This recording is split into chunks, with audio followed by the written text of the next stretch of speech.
نحمده ونصلي على رسوله الكريم اما بعد فاعوذ بالله من الشيطان الرجيم بسم الله الرحمن الرحيم رب اشرح لي صدري ويسر لي امري واحلل عقدة من لساني يفقهوا قولي۔ ابو ہریرہ رضی اللہ عنہ سے روایت ہے کہ وہ مدینہ کے ایک بازار سے گزرے اور وہاں کھڑے ہو کر کہا، اے بازار والو، تمہیں کس چیز نے عاجز کر دیا؟ انہوں نے کہا، اے ابو ہریرہ کیا بات ہے؟ کہا، وہاں رسول اللہ صلی اللہ علیہ وسلم کی میراث تقسیم ہو رہی ہے اور تم یہاں ہو، اور وہاں جا کر اس میں سے اپنا حصہ کیوں نہیں لیتے؟ انہوں نے کہا، کہاں؟ کہا، مسجد میں۔ تو لوگ تیزی سے ادھر گئے مسجد کی طرف۔ ابو ہریرہ نے وہیں ٹھہر کر ان کے واپس آنے کا انتظار کیا، یہاں تک کہ جب وہ آئے تو ان سے پوچھا، تمہیں کیا ہوا؟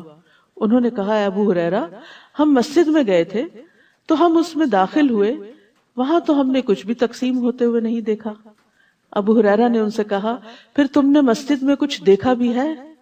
انہوں نے کہا، ہاں، وہاں ہم نے دیکھا کچھ لوگ نماز پڑھ رہے ہیں، کچھ قرآن پڑھ رہے ہیں، کچھ لوگ حلال و حرام کا ذکر کر رہے ہیں۔ ابو ہریرہ نے کہا، تمہاری خرابی ہو، یہی تو محمد صلی اللہ علیہ وسلم کی میراث ہے، یعنی قرآن کا علم، قرآن کا پڑھنا اور پھر حلال و حرام کو جاننا۔ تو اللہ سبحانہ وتعالیٰ سے دعا ہے کہ ہمیں انبیاء کے اور خاص طور پر نبی صلی اللہ علیہ وسلم کے اس ورثے میں وافر حصہ عطا فرمائے۔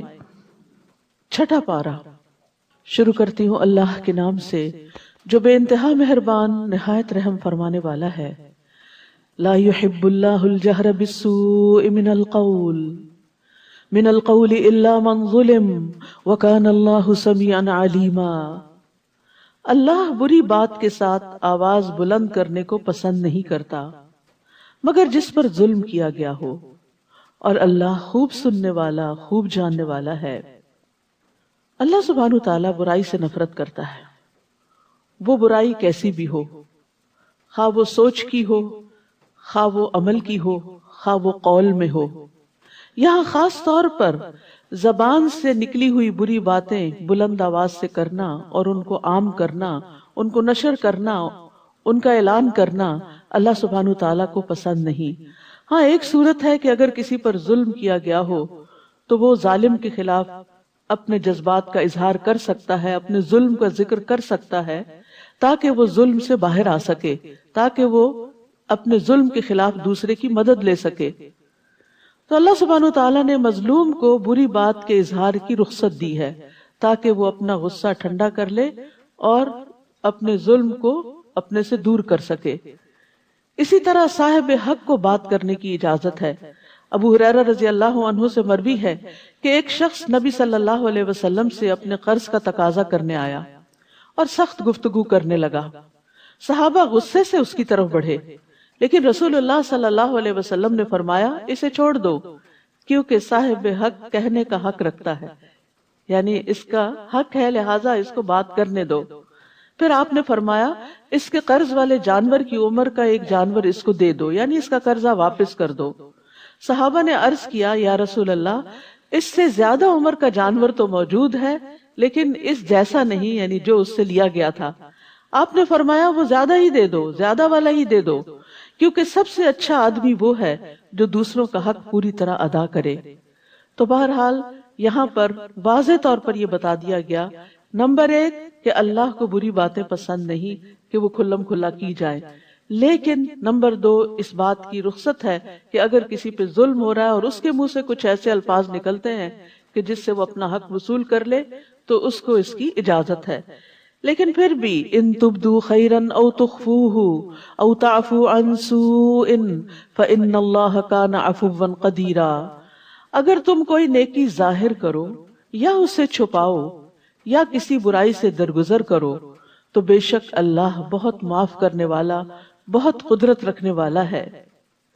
یعنی انسان جب نیکی کرتا ہے تو ہمیشہ چھپا کے کرنے کا موقع نہیں ہوتا۔ بہت دفعہ دل چاہتا ہے کہ ہماری نیکی کا کسی کو پتہ نہ چلے، اور جب ہم کر رہے ہوتے ہیں تو دوسروں کے نوٹس میں بھی آ جاتے ہیں، وہ بھی دل پہ گراں گزرتا ہے، لیکن اگر وہ چھوڑ دیں تو پھر نیکی کا موقع ہاتھ سے جاتا ہے۔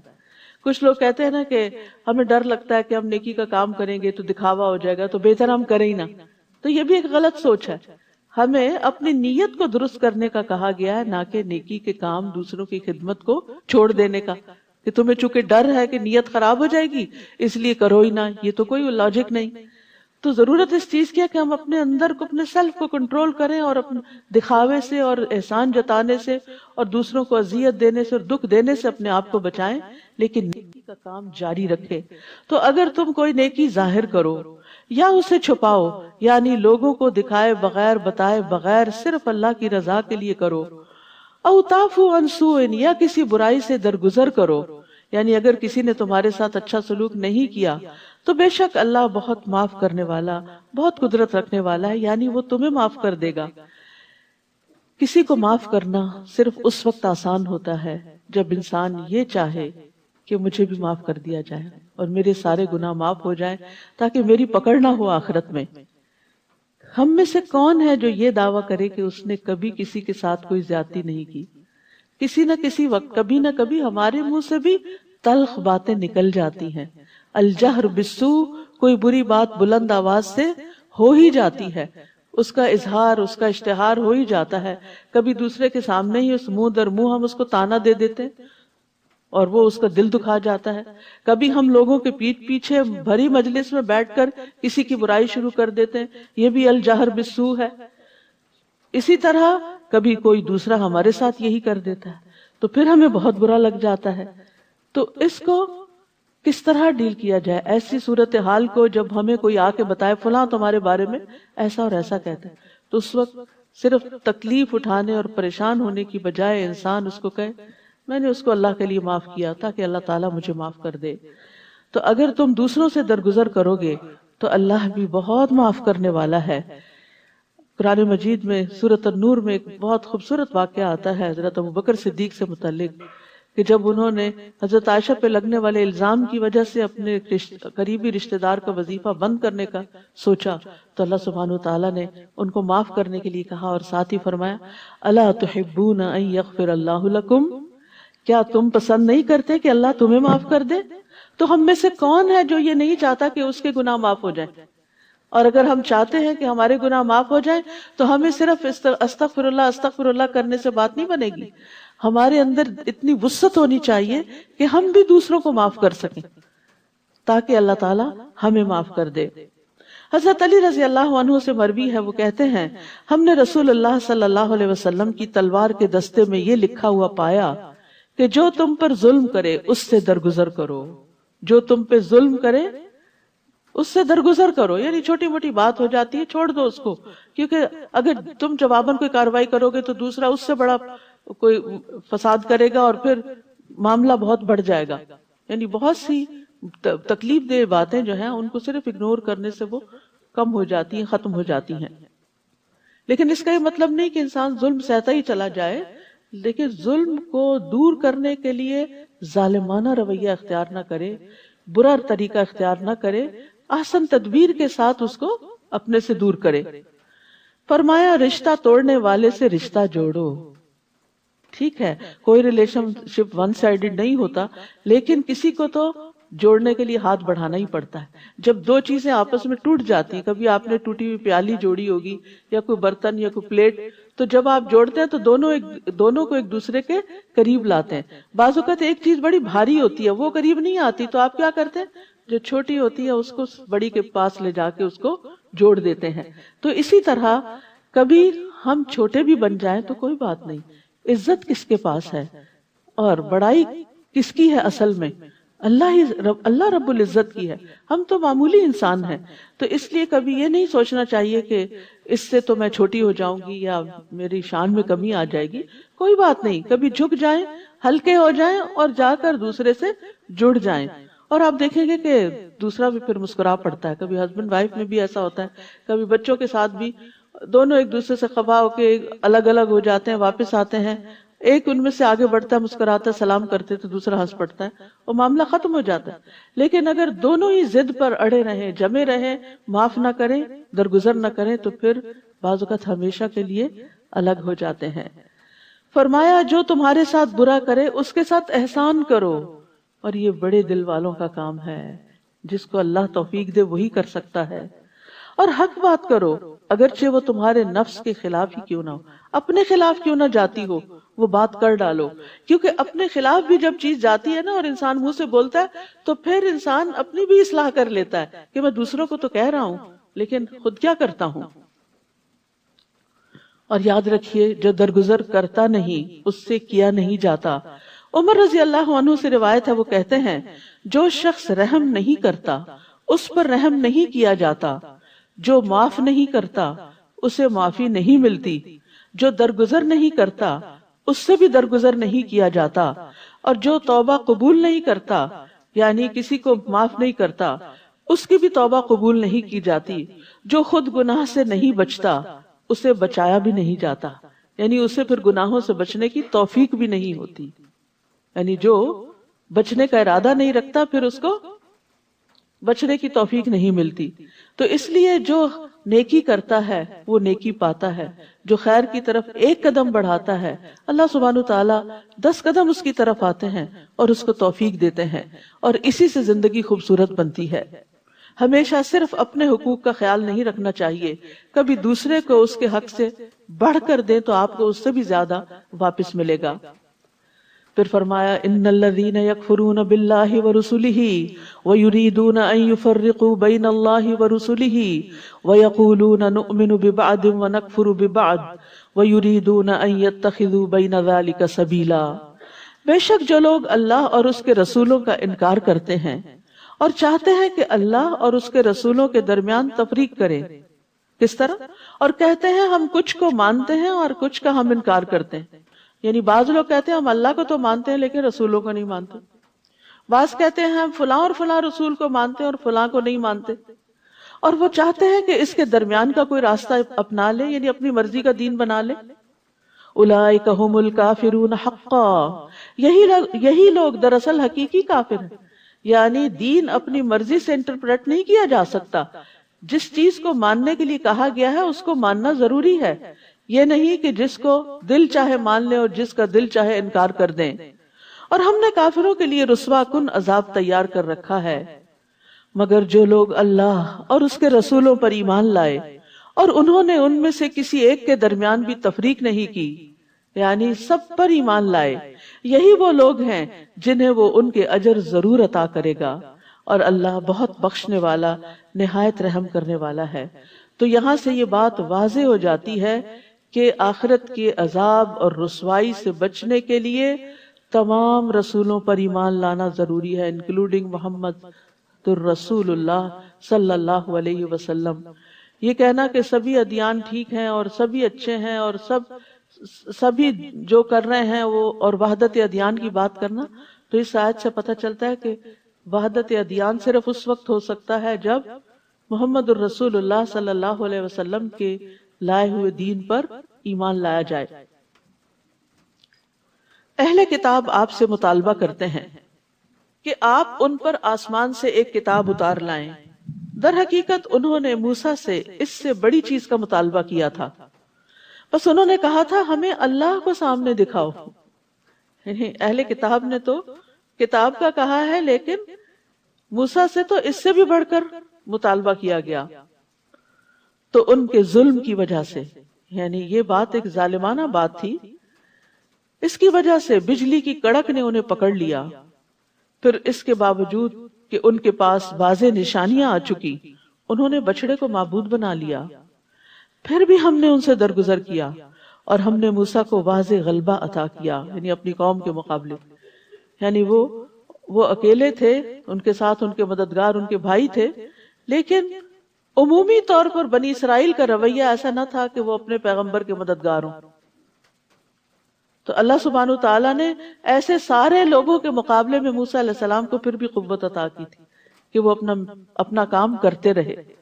یعنی بعض اوقات ایسا بھی ہوتا ہے نا کہ آپ کے اپنے لوگ بھی اپنے نہیں ہوتے، آپ کے ساتھی بھی ساتھ نہیں دیتے، تو بھی انسان کو اللہ سے قوت طلب کرنی چاہیے، مانگنی چاہیے، اللہ سے مدد مانگنی چاہیے. اور جس کے ساتھ اللہ کی مدد ہو وہ کبھی بھی کمزور نہیں ہوتا. اور ہم نے ان سے پختہ عہد لینے کے لیے کوہ طور کو ان پر اٹھایا اور ان سے کہا کہ دروازے میں عاجزی سے جھکتے ہوئے داخل ہو جاؤ، اور ہم نے ان سے کہا کہ تم ہفتے کے دن میں زیادتی نہ کرو، یعنی اس دن ان پر کام کاج منع تھا کرنا، تو کہا کہ اس دن پھر وہ ساری پابندیاں برداشت کرو۔ اور ہم نے ان سے پختہ عہد لیا لیکن انہوں نے عہد نہیں نبھائے، تو ان کے عہد توڑنے اور اللہ کی آیات کے ساتھ کفر کرنے اور انبیاء کو ناحق قتل کرنے اور ان کے کہنے کے سبب کہ ہمارے دل غلافوں میں ہیں، ہم نے ان پر لعنت کی، بلکہ اللہ نے ان کے کفر کی وجہ سے ان کے دلوں پر مہر لگا دی تو وہ کم ہی ایمان لاتے ہیں۔ تو یاد رکھیے، جو لوگ اللہ کا عہد توڑ دے، جو لوگ انبیاء کے ساتھ زیادتی کریں، اور جو لوگ کوئی بات سننے کو تیار نہ ہو، یہ کہیں کہ ہمارے دل تو غلاف میں محفوظ ہیں، اس مزید کوئی بات ان میں داخل نہیں ہو سکتی، تو پھر اللہ سبحانہ وتعالی ایمان لانے کی اور نیک کام کرنے کی توفیق ہی چھین لیتا ہے۔ تو اس لیے غلطی تو کسی سے بھی ہو جاتی ہے، لیکن مومن وہ ہوتا ہے جو غلطی کر کے اصرار نہیں کرتا بلکہ فوراً اللہ کی طرف پلٹتا ہے۔ گناہ چھوٹا ہو یا بڑا ہو، اس پر اصرار نہیں کرنا چاہیے، اس سے فوراً نکلنے کی فکر کرنی چاہیے، تو اس سے انسان کے اندر مزید خیر کا مادہ پیدا ہوتا ہے اور خیر کی توفیق اس کو نصیب ہوتی ہے۔ اور ان کے کفر کرنے اور مریم پر بہت بڑا بہتان لگانے کی وجہ سے اللہ نے ان پر لعنت کی تھی، اور ان کے یہ کہنے کی وجہ سے کہ بے شک ہم نے ہی اللہ کے رسول مسیح عیسیٰ ابن مریم کو قتل کیا ہے۔ اب دیکھیے کہ اللہ کے رسول کو قتل کرنا اور پھر اس ڈھٹائی کے ساتھ اعتراف کرنا۔ افسوس کہ جیسے آج کل مسلمانوں کے اندر بھی بعض لوگ بڑی بڑی تخریب کاری کر کے پھر بڑے فخر سے کہتے ہیں ہم نے کی، تو یہ کوئی خیر اور بھلائی کا کام نہیں، یہ محمد صلی اللہ علیہ وسلم کی سنت پر چلنا نہیں کہ انسان بے گناہوں اور معصوم لوگوں کی جان لے اور بے وجہ ان کو قتل کر ڈالے اور پھر فخر سے اس کا اظہار بھی کرے۔ تو بنی اسرائیل نے بھی اسی قسم کے فخر کا اظہار کیا۔ تو اللہ سبحانہ وتعالیٰ فرماتے ہیں حالانکہ انہوں نے اسے قتل نہیں کیا اور نہ اسے سولی پر چڑھایا، بلکہ یہ معاملہ ان پر مشتبہ بنا دیا گیا تھا۔ وہ ہوا یوں، کہا یہ جاتا، روایات میں یہ آتا ہے کہ جب عیسیٰ علیہ السلام کو بنی اسرائیل کی سازشوں کا علم ہوا اور پتہ چلا کہ اب یہ یعنی کہ آخری وقت آ گیا ہے، یہ مجھے مار ہی ڈالیں گے، تو انہوں نے اپنے حواریوں میں سے جو 12 یا 17 بتائے جاتے ہیں کہا کہ کون میری جگہ قتل ہونے کو تیار ہے کہ اللہ تعالیٰ میری صورت اس پہ ڈال دے گا۔ تو ایک حواری تیار ہوا اور عیسیٰ علیہ السلام کو اللہ تعالیٰ نے آسمان پہ اٹھا لیا، اور وہ شخص عیسیٰ علیہ السلام کی شکل میں پکڑا گیا اور مارا گیا۔ تو اسی لیے اللہ تعالیٰ فرماتے ہیں بلکہ معاملہ ان پہ مشتبہ بنا دیا گیا، لیکن یہ بات قرآن کی روح سے یقینی ہے کہ عیسیٰ علیہ السلام کو نہ قتل کیا گیا تھا نہ سولی پہ چڑھایا گیا تھا۔ دوسری جگہ پر آتا ہے بل رفعہ اللہ الیہ، اللہ نے اس کو اپنی طرف اٹھا لیا۔ اور یہاں فرمایا بلکہ یہ معاملہ ان پر مشتبہ بنا دیا گیا تھا، اور بے شک جنہوں نے اس میں اختلاف کیا ہے یقیناً وہ اس کے بارے میں شک میں پڑے ہوئے ہیں، وہ خود بھی تسلی میں نہیں ہے کہ معاملہ کیا ہوا، انہیں اس کے بارے میں کوئی علم نہیں سوائے گمان کی پیروی کرنے کے، اور انہوں نے اسے یقینی طور پر قتل نہیں کیا بلکہ اللہ نے اسے اپنی طرف اٹھا لیا، اور اللہ بہت زبردست خوب حکمت والا ہے، یعنی اس کے لیے کوئی کام بھی مشکل نہیں، وہ غالب ہے۔ اور یہاں اللہ کی صفت عزیز استعمال ہوئی ہے جس کا ایک معنی ہے عزت دینے والا، یعنی اللہ اپنے دوستوں کو، اپنے پیغمبروں کو عزت دینے والا ہے اور بہت حکمت والا ہے۔ اور اہل کتاب میں سے کوئی بھی ایسا نہیں جو اپنی موت سے قبل اس پر ضرور ایمان نہ لائے گا، اور قیامت کے دن وہ ان پر گواہ ہوگا۔ تو اس سے یہ پتہ چلتا ہے کہ عیسیٰ علیہ السلام پر ایمان لے آئیں گے اہل کتاب ان کے وفات سے قبل موتی ہی سے مراد عیسیٰ علیہ السلام کی وفات، کیونکہ عیسیٰ علیہ السلام دوبارہ دنیا میں آئیں گے اور طبعی موت سے فوت ہوں گے، اور پھر اس کے بعد قیامت کے دن دوبارہ اٹھائے جائیں گے۔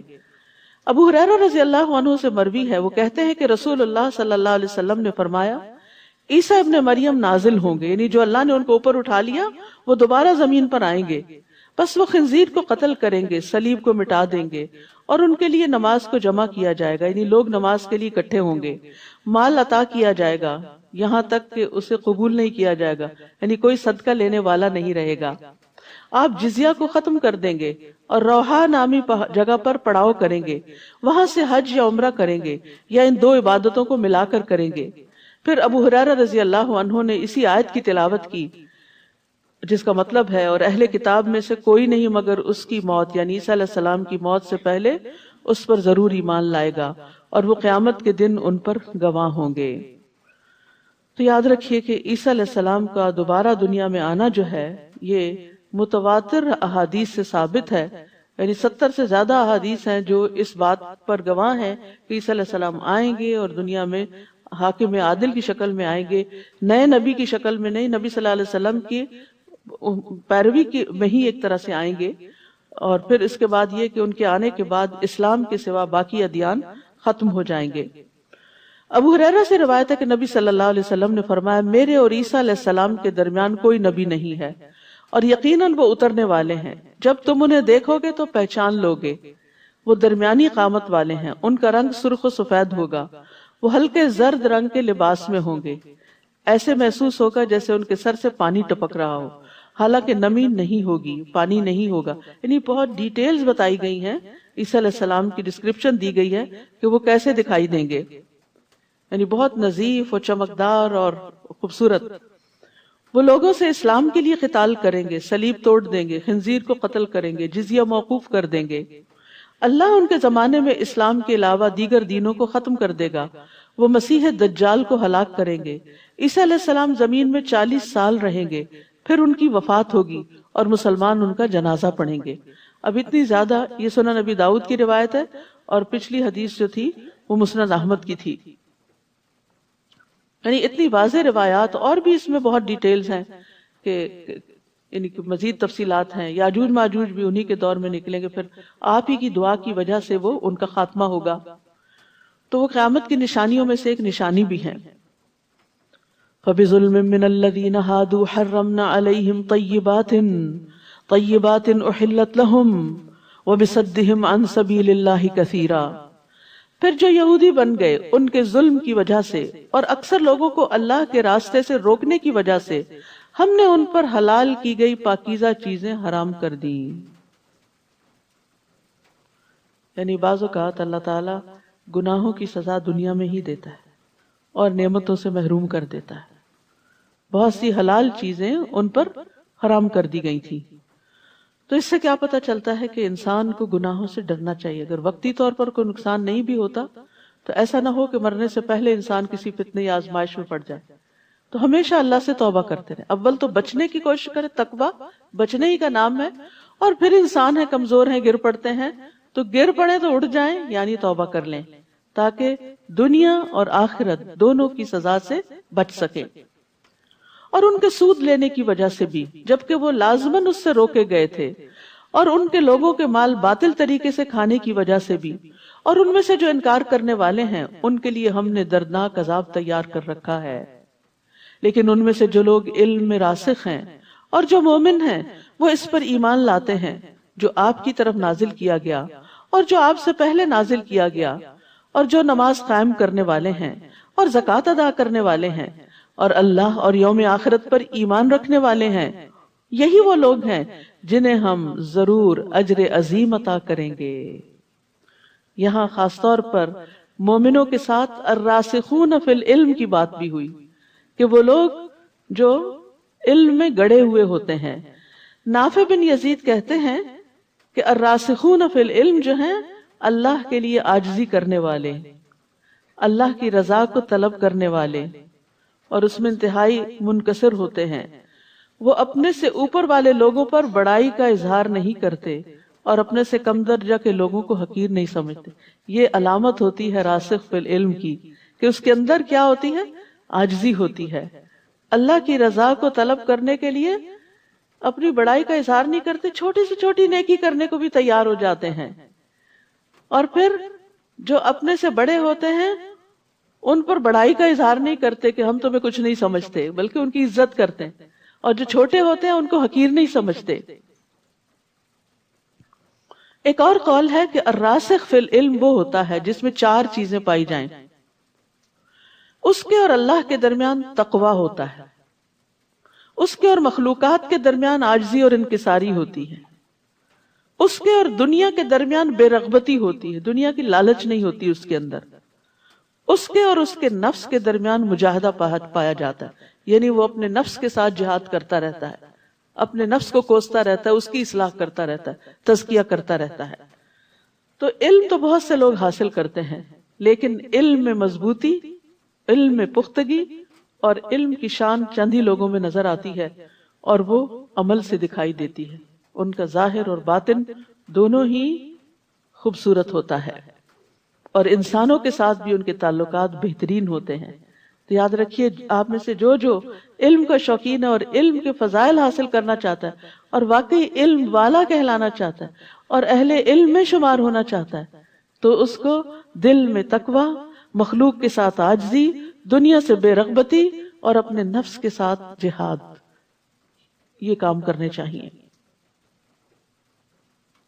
اِنَّا أَوْحَيْنَا إِلَيْكَ كَمَا أَوْحَيْنَا إِلَى نُوحٍ وَالنَّبِيِّينَ مِن بَعْدِهِ، بے شک ہم نے آپ کی طرف وحی کی جس طرح ہم نے نوح اور اس کے بعد دیگر انبیاء پر وحی کی، اور ہم نے ابراہیم، اسماعیل، اسحاق، یعقوب اور اولاد یعقوب، عیسیٰ، ایوب، یونس، ہارون اور سلیمان علیہم السلام کی طرف وحی کی، اور ہم نے داؤد کو زبور عطا کی، اور اس سے پہلے ہم نے کئی رسولوں کا آپ پر ذکر کیا، اور کتنے ہی رسول ہیں جن کا ہم نے آپ پر ذکر ہی نہیں کیا۔ جسے پہلے بھی میں نے عرض کیا تھا نا کہ رسولوں کی تعداد کتنی تھی؟ 300۔ انبیاء کی تعداد جو ہے وہ 1,00,000، بعض روایات میں 24 ہے، بعض میں 14 ہے، بعض میں 4 ہے، لیکن رسول جو ہے وہ 304 ہیں، اور اس میں سے 5 جو ہیں وہ اولو العزم ہیں۔ تو ہمیں تو زیادہ سے زیادہ 25 لوگوں کے نام پتہ چلتے ہیں قرآن مجید سے، کچھ بائبل کی روایات وغیرہ سے پتہ چلتے ہیں، لیکن یہ کہ بہت سے، کیونکہ قرآن مجید میں آتا ہے وَإِن مِّن قَرْيَةٍ إِلَّا خَلَا فِيهَا نَذِيرٌ، کوئی بستی ایسی نہیں کہ جس میں کوئی نہ کوئی ڈرانے والا نہ آیا ہو، خبردار کرنے والا نہ آیا ہو۔ تو محمد صلی اللہ علیہ وسلم تک بے شمار رسول آئے ہیں جن کا ذکر قرآن میں نہیں ملتا۔ اور اللہ نے موسیٰ سے کلام کیا جیسا کلام کیا جاتا ہے، جیسے بات کی جاتی ہے اس طرح بات کی۔ یہ رسول خوشخبری دینے والے اور ڈرانے والے تھے، بیلنسڈ اپروچ، دونوں ہی چیزیں، صرف امید نہیں خوف بھی، ایمان ان دونوں چیزوں کے بیچ میں ہوتا ہے، تاکہ رسولوں کے بعد لوگوں کے لیے اللہ پر کوئی حجت باقی نہ رہے کہ اللہ نے ہماری ہدایت کا انتظام نہیں کیا، اور اللہ بہت زبردست خوب حکمت والا ہے۔ لیکن اللہ گواہی دیتا ہے کہ جو اس نے آپ کی طرف نازل کیا اسے اپنے علم کے ساتھ نازل کیا۔ سبحان اللہ، جو کچھ آپ پڑھ رہے ہیں یہ اللہ کا علم ہے۔ اس قرآن کے علاوہ جتنی کتابیں آپ پڑھتے ہیں وہ بندوں کا علم ہوتا ہے، سوائے حدیث کے جو وحی الہی پر مبنی ہوتی ہے، کیونکہ اللہ سبحانہ تعالیٰ نے رسول اللہ صلی اللہ علیہ وسلم کو وہ باتیں سکھائیں، وَعَلَّمَكَ مَا لَمْ تَكُنْ تَعْلَمُ۔ لیکن باقی دنیا کے علوم بندوں کے ہیں، ان کا سورس دنیا ہے، لیکن افسوس یہ کہ ان علوم کی طرف ہم شوق سے متوجہ ہوتے ہیں، دن رات ان پہ لگا دیتے ہیں، مال و دولت، جان مال خرچ کرتے ہیں، لیکن قرآن کے مطالعے اور قرآن کے اندر کی گہرائی میں اترنے کے لیے ہم بس تھوڑا بہت ہی اپنے لیے کافی سمجھتے ہیں۔ تو عقل مند ہے وہ جو اللہ کے علم سے فائدہ اٹھائے اور اس کی روشنی میں اپنی زندگی بسر کرے۔ اور فرشتے بھی گواہی دیتے ہیں، اللہ بھی گواہی دیتا ہے اور فرشتے بھی گواہی دیتے ہیں، اور کافی ہے اللہ گواہ کہ یہ قرآن یا وحی جو ہے نبی صلی اللہ علیہ وسلم کی طرف وہ اللہ کا علم ہے۔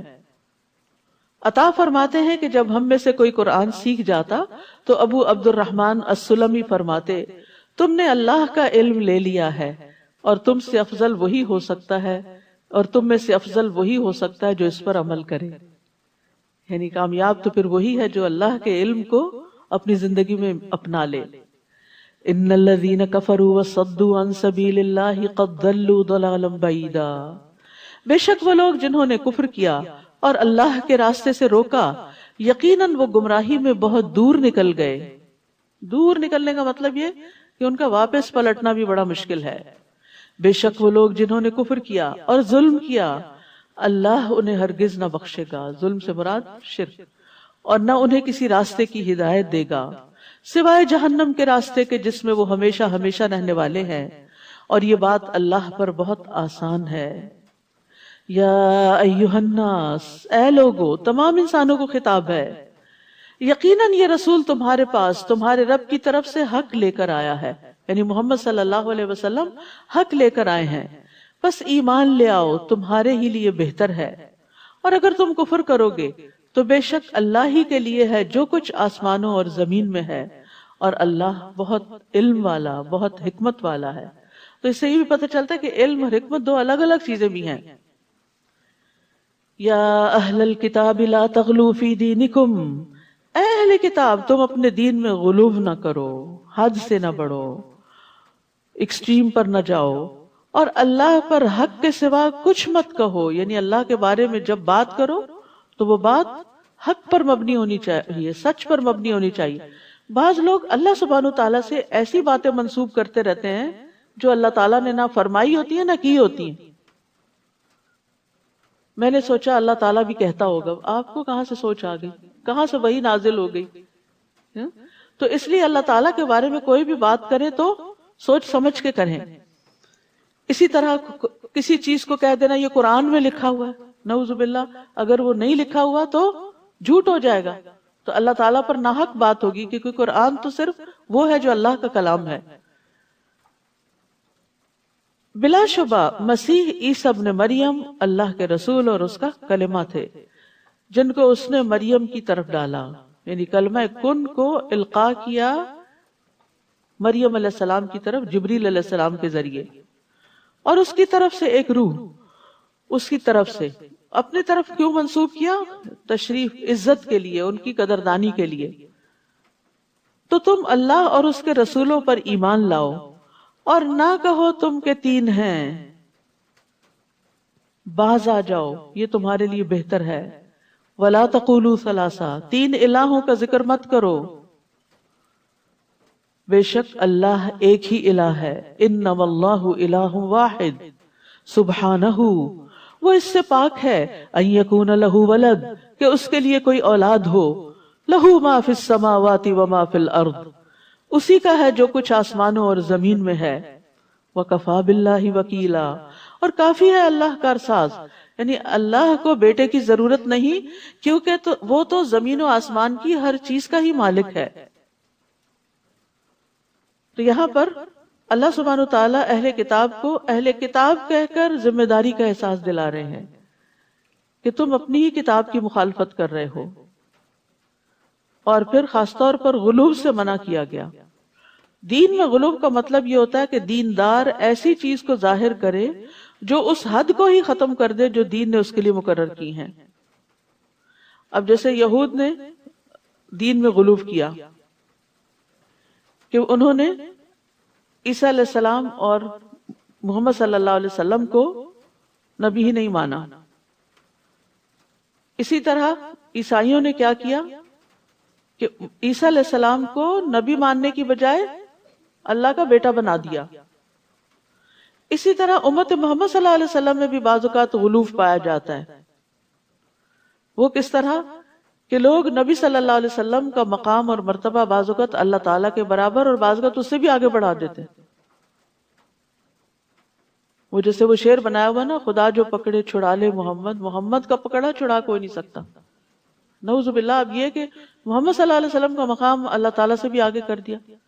اور بعض اوقات ایک اور غلو کی قسم ہے کہ اپنے علماء، اپنی پسندیدہ شخصیات، اپنے فقہا اور اپنے جو دین میں اکابر ہیں، بڑے ہیں، ان کی بات کو محمد صلی اللہ علیہ وسلم کی بات سے بھی آگے کر دیا، ان سے بھی ان کا درجہ، یعنی ولیوں کا اور بعض بزرگوں کا درجہ، بزرگان دین کا درجہ اور ان کی عقیدت اور محبت اس قدر زیادہ ہے کہ اس کے مقابلے میں محمد صلی اللہ علیہ وسلم کی تعلیمات سے کوئی واسطہ ہی نہیں، اور نہ ان سے ویسی محبت ہے۔ تو یہ ساری غلو کی قسمیں ہیں۔ شخصیت پرستی بھی اسی میں آ جاتی کہ کسی انسان کی بات کو اتنی امپورٹنس دینا کہ اللہ اور اس کے رسول کی بات ہی بھول جائے۔ تو رسول اللہ صلی اللہ علیہ وسلم نے فرمایا، اے لوگو، تم پر تقوی اختیار کرنا لازم ہے، کہیں ایسا نہ ہو کہ شیطان تمہیں اغوا کر لے. میں محمد بن عبداللہ ہوں، اللہ کا بندہ اور اس کا رسول ہوں. اللہ کی قسم میں نہیں چاہتا کہ تم لوگ مجھے میرے اس مقام سے بلند کر دو جو اللہ عز و جل نے میرے لیے مقرر کیا ہے. تو کسی کو بھی اس کے مقام سے بلند نہیں کرنا چاہیے، جو جس کا مقام ہے اس کو وہیں رکھنا چاہیے. یعنی ہر صاحب حق کو اس کا حق ملنا چاہیے، نہ اس کو بڑھانا چاہیے اور نہ گھٹانا چاہیے. مسیح ہرگز آر محسوس نہیں کرتے کہ وہ اللہ کا بندہ ہوں، اور نہ ہی مقرب فرشتے. اور جو کوئی اس کی عبادت سے آر محسوس کرے اور تکبر کرے تو وہ ضرور ان سب کو اپنی طرف اکٹھا کرے گا. یعنی مسیح علیہ السلام، عیسیٰ علیہ السلام اس بات میں آر محسوس نہیں کرتے کہ وہ اللہ کے بندے ہوں. انہوں نے کبھی بھی اپنے آپ کو اللہ کا بیٹا نہیں کہا، وہ اللہ کا بندہ ہی کہتے ہیں، اور اللہ کے آگے جھکنے والے تھے، اس کی فرما برداری کرنے والے تھے. اور یاد رکھیے کسی کو بھی یہ حق نہیں کہ اللہ کی عبادت سے تکبر کرے، آر محسوس کرے. یعنی دین کے کسی حکم پر عمل کرتے ہوئے اسے کوئی آر ہو کہ نہیں اس سے میری شان میں کمی آ جائے گی، لوگ کیا کہیں گے.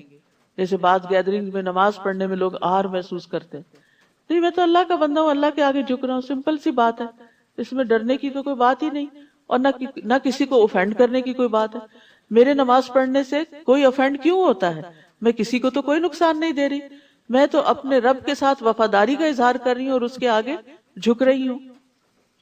رسول اللہ صلی اللہ علیہ وسلم نے فرمایا ایمان والے عاجزی کرنے والے اور نرم ہوتے ہیں، اس مانوس اونٹ کی طرح کہ اگر اس کو چلایا جائے تو وہ چلتا ہے، اگر اس کو پیچھے سے ہانکا جائے تو بھی چلتا ہے، اگر تو اسے چٹان پر بٹھا دے تو وہ بیٹھ جاتا ہے. ان میں کوئی اکڑ نہیں ہوتی، انا نہیں ہوتی، حق بات کو سن کر اس کو قبول کر لیتے ہیں، اس کو سمجھ جاتے ہیں، اس کے مطابق عمل کر لیتے ہیں. یہ ہے مومن کی شان. لیکن افسوس یہ کہ بعض اوقات ہم دین کا کام کرتے ہوئے بھی ایسی انا کا شکار ہو جاتے ہیں کہ اپنے غلط موقف سے بھی ہٹنے کو تیار نہیں ہوتے. تو اس لیے مومن کے اندر جو نمایاں خوبی ہے، ابتدا پارے سے لے کے اب تک جو بات ہوئی ہے، وہ کیا ہے کہ اس کے اندر عاجزی ہوتی ہے. راسخون فی العلم کے اندر بھی عاجزی ہوتی ہے. فَأَمَّا الَّذِينَ آمَنُوا وَعَمِلُوا الصَّالِحَاتِ فَيُوَفِّيهِمْ أُجُورَهُمْ وَيَزِيدُهُمْ مِنْ فَضْلِهِ. تو رہے وہ لوگ جو ایمان لائے اور انہوں نے نیک عمل کیے تو وہ انہیں ان کے اجر پورے پورے دے گا. جو محنت کرو گے سب محنت کا صلہ مل جائے گا، کچھ بھی ضائع نہیں ہوگا. اور صرف محنت کا صلہ یا اجرت ہی نہیں ملے گی بلکہ اپنے فضل سے زیادہ بھی دے گا، ایکسٹرا دے گا. اور یہی اللہ کی شان ہے. بندہ اپنی حیثیت میں کام کرتا ہے اور اللہ رب العزت اپنی شان کے مطابق دیتا ہے. تو اللہ سبحانہ وتعالیٰ آپ کی بھی ان ساری کوششوں کو اپنی شان کے مطابق قبول کرے. کیونکہ بندوں کے لیے جب کوئی بندہ کام کرتا ہے تو بندے اس کا حق ادا نہیں کر سکتے، لیکن جو بندوں کی غلامی سے نکل کر صرف اللہ کی رضا کے لیے کوئی کام کرتا ہے تو اللہ سبحانہ وتعالیٰ اس سے راضی ہو جاتا ہے اور اس کی قدر بڑھا دیتا ہے. اور رہے وہ لوگ جنہوں نے عبادت سے آر محسوس کی اور انہوں نے تکبر کیا تو وہ انہیں دردناک عذاب دے گا اور وہ اپنے لیے اللہ کے سوا کوئی حمایتی اور مددگار نہ پائیں گے. یا ایھا الناس، اے لوگو، تحقیق تمہارے پاس تمہارے رب کی طرف سے ایک دلیل آ چکی ہے اور ہم نے تمہاری طرف ایک واضح نور نازل کیا ہے. یعنی اللہ کا رسول بھی آ چکا ہے اور قرآن بھی آ چکا ہے. اب کوئی حجت باقی نہیں رہی کہ انسان کہے کہ میرے پاس تو ہدایت حاصل کرنے کا ذریعہ ہی نہیں تھا. اگر ہم فائدہ نہ اٹھائیں، مثلا کھانا رکھا ہوا ہو اور آپ نہ کھائیں اور بھوکے مر جائیں تو کس کو بلیم کریں گے؟ اپنے آپ ہی کو. تو حق واضح ہے، قرآن و سنت اصل خالص شکل میں موجود ہے، لہٰذا جو فائدہ اٹھانا چاہے وہ اٹھا سکتا ہے، اور جو ان کے ہوتے ہوئے بھی بھوکا رہنا چاہے وہ اپنی جان پر ہی ظلم کرتا ہے. فَأَمَّا الَّذِينَ آمَنُوا بِاللَّهِ وَاعْتَصَمُوا بِهِ فَسَيُدْخِلُهُمْ فِي رَحْمَةٍ مِّنْهُ وَفَضْلٍ وَيَهْدِيهِمْ إِلَيْهِ صِرَاطًا مُسْتَقِيمًا. تو رہے وہ لوگ جو اللہ پر ایمان لائے اور انہوں نے اسے مضبوط پکڑا، یعنی اللہ کو اپنا سہارا بنا لیا ہر غم میں، ہر خوشی میں، ہر مشکل میں. تو وہ ضرور انہیں اپنی طرف سے رحمت میں اور فضل میں داخل کرے گا. یعنی جو اللہ پر ایمان لا کے اللہ کا سہارا پکڑیں، اللہ سے مدد مانگیں، اللہ سے ہی دعائیں کریں، اللہ کے سپرد اپنے سارے معاملات کر دیں، تو اللہ تعالیٰ ان پر اپنا فضل فرمائے گا اور انہیں اپنی طرف سیدھے رستے کی ہدایت دے گا. پھر ہے وہ آپ سے فتویٰ پوچھتے ہیں، کہہ دیجئے اللہ تمہیں کلالہ کے بارے میں فتویٰ دیتا ہے. کلالہ کہتے ہیں ایسی میت کو جس کے نہ پیرنٹس ہوں دنیا میں اس کے بعد اور نہ اولاد ہو، لیکن اس نے مال چھوڑا ہو. تو اب اس کا مال کون لے؟ عام طور پر تو وارث کون ہوتے ہیں؟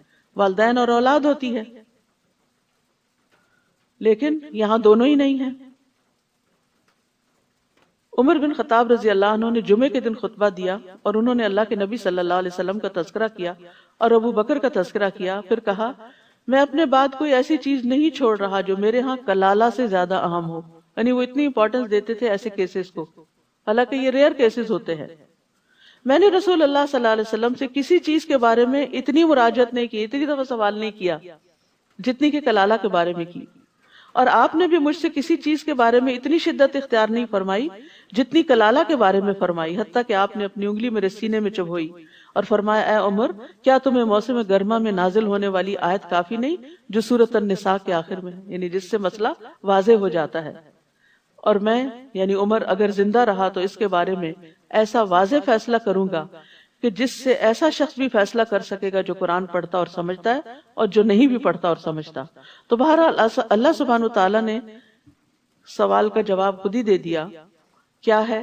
اگر کوئی ایسا مرد مر جائے میل جس کی کوئی اولاد نہ ہو اور نہ اس کی ایک بہن ہو، یعنی اولاد اور والدین دونوں نہ ہو اور بہن ہو بس، تو اس کے لیے ترکے کا آدھا حصہ ہے، بہن کو آدھا مل جائے گا، اور وہ اس بہن کا وارث ہوگا اگر اس بہن کی کوئی اولاد نہ ہو.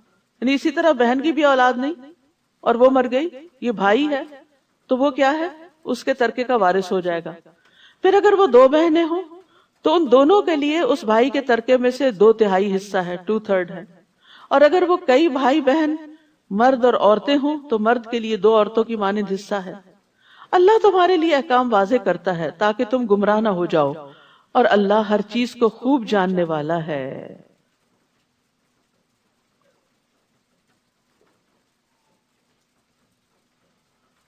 سورۃ المائدہ.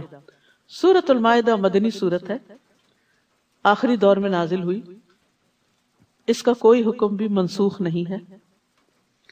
اس میں ایمان والوں کو خطاب کر کے بات شروع کی گئی ہے.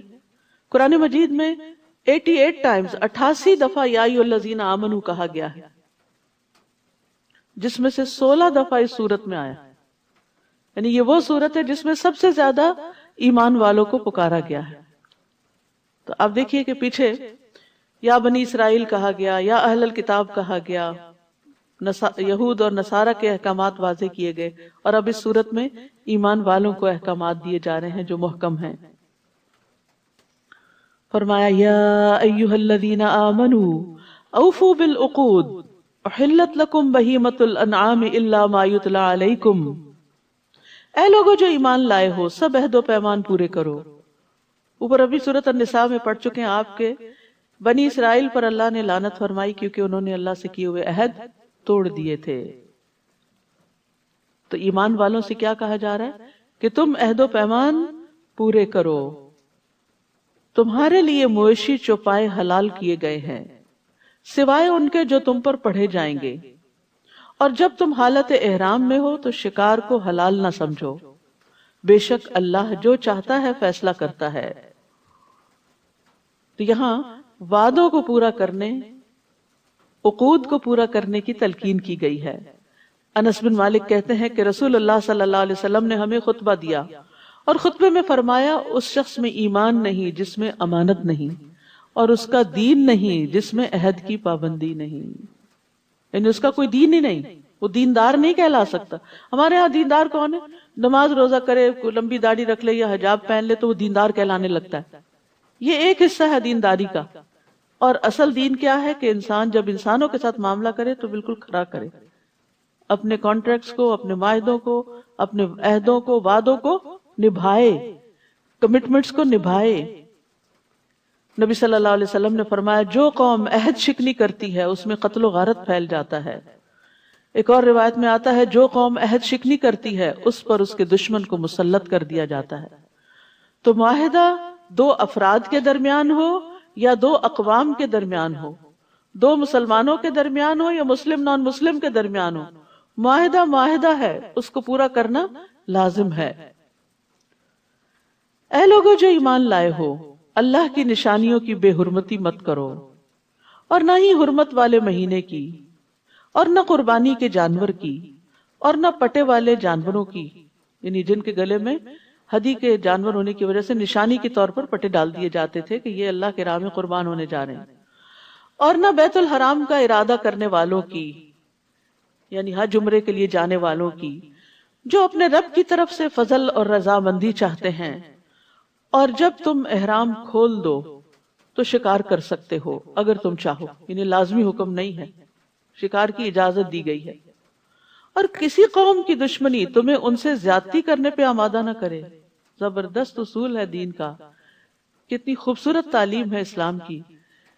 مسلمانوں کے ساتھ مکہ والوں نے بہت زیادتی کی تھی، اب مکہ فتح ہو چکا ہے اور راستے کھل چکے ہیں، مسلمان طاقتور ہو چکے ہیں، اب یہ چاہیں تو اپنے دشمنوں کے خلاف خوب انتقام لے سکتے ہیں۔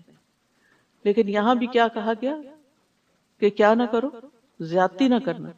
دشمن کے ساتھ بھی زیادتی نہیں کہ انہوں نے تمہیں مسجد حرام سے روکا تھا، وَتَعَاوَنُوا عَلَى الْبِرِّ وَالتَّقْوَى وَلَا تَعَاوَنُوا عَلَى الْإِثْمِ وَالْعُدْوَانِ وَاتَّقُوا اللَّهَ إِنَّ اللَّهَ شَدِيدُ الْعِقَابِ، اور نیکی اور تقوی پر باہم تعاون کرو۔ بر جو ہے ہر طرح کی نیکی کو شامل ہے، جس میں ایمان، عقائد، عبادات، اخلاقیات، معاملات سب کچھ شامل ہے۔ تو نیکی کے کاموں میں ایک دوسرے کی مدد کرو، اور گناہ اور زیادتی پر ایک دوسرے کی مدد نہ کرو، اور تقوی پر بھی تعاون کرو۔ تو تقوی جو ہے وہ گناہوں سے بچنے کا نام ہے، جب بر کے مقابلے میں ہے۔ بر نیکی کمانا اور تقوی گناہوں سے بچنا۔ دین دو طرح سے مکمل ہوتا ہے، یعنی ایک طرف انسان اچھے اچھے کام کرے اور دوسری طرف غلط کام چھوڑ دے۔ تو ان دونوں کے لیے ایک دوسرے کی مدد کرو، لیکن زیادتی، ظلم کے معاملے میں ایک دوسرے کی مدد نہ کرو، اور اللہ سے ڈرو، بے شک اللہ سخت سزا والا ہے۔ تو یہ ایک عام وصیت ہے جو اہل ایمان کو کی جا رہی ہے۔ نیکی کے کام میں تعاون کی دعوت دی جا رہی ہے۔ اس کی وجہ یہ ہے کہ بعض اوقات کچھ نیکی کے کام ایسے ہوتے ہیں جو آپ اکیلے ہی کر لیتے ہیں، لیکن کچھ نیکی کے کام ایسے ہیں کہ جن کو دوسروں کی مدد کے بغیر نہیں کیا جا سکتا۔ مثلا چھوٹے پیمانے پر آپ کسی غریب مسکین کی اپنے ذاتی مال میں سے مدد کر رہے ہیں، کسی کے بچے کی فیس دے رہے ہیں، کسی کے گھر کا کرایہ دے رہے ہیں، کسی کا کچھ کر رہے ہیں، یعنی آپ کی جیب اجازت دیتی ہے کہ آپ خود ہی کر لیں۔ لیکن بعض پروجیکٹس ایسے ہوتے ہیں کہ جس میں ایک بندہ سب کچھ نہیں کر سکتا، اس میں دوسروں کو بھی ساتھ شریک کرنا ہوتا ہے۔ تو پھر دوسروں کو اعتماد کرنا چاہیے کہ جو شخص ہمیں خیر کی طرف بلا رہا ہے اس کا کوئی اپنا ذاتی مطلب نہیں، کیونکہ ہم بعض اوقات خود کر کے خوش رہتے ہیں لیکن مل کے کام نہیں کرتے۔ یاد رکھیے، ایک اکیلا دو 11۔ جو کام اجتماعی طور پہ کیے جاتے ہیں، مل کے کیے جاتے ہیں، اکٹھے ہو کے کیے جاتے ہیں، ان کی خیر و برکت بہت زیادہ ہوتی، وہاں سے نہریں اور دریا جاری ہو جاتے ہیں، اور بے شمار اللہ کی مخلوق اس سے فائدہ اٹھاتی۔ تو یہاں اسی لیے نیکی کے کاموں میں تقوی کی بات کی، یعنی نیکی کے کاموں اور تقوی کے کاموں میں ایک دوسرے سے تعاون کرنے کی بات کی گئی۔ نیکی کی مختلف اقسام ہوتی ہیں۔ ابو موسیٰ سے روایت ہے، کہتے ہیں کہ نبی صلی اللہ علیہ وسلم نے فرمایا، ہر مسلمان پر صدقہ واجب ہے۔ لوگوں نے عرض کیا اگر کوئی نہ کر سکا تو؟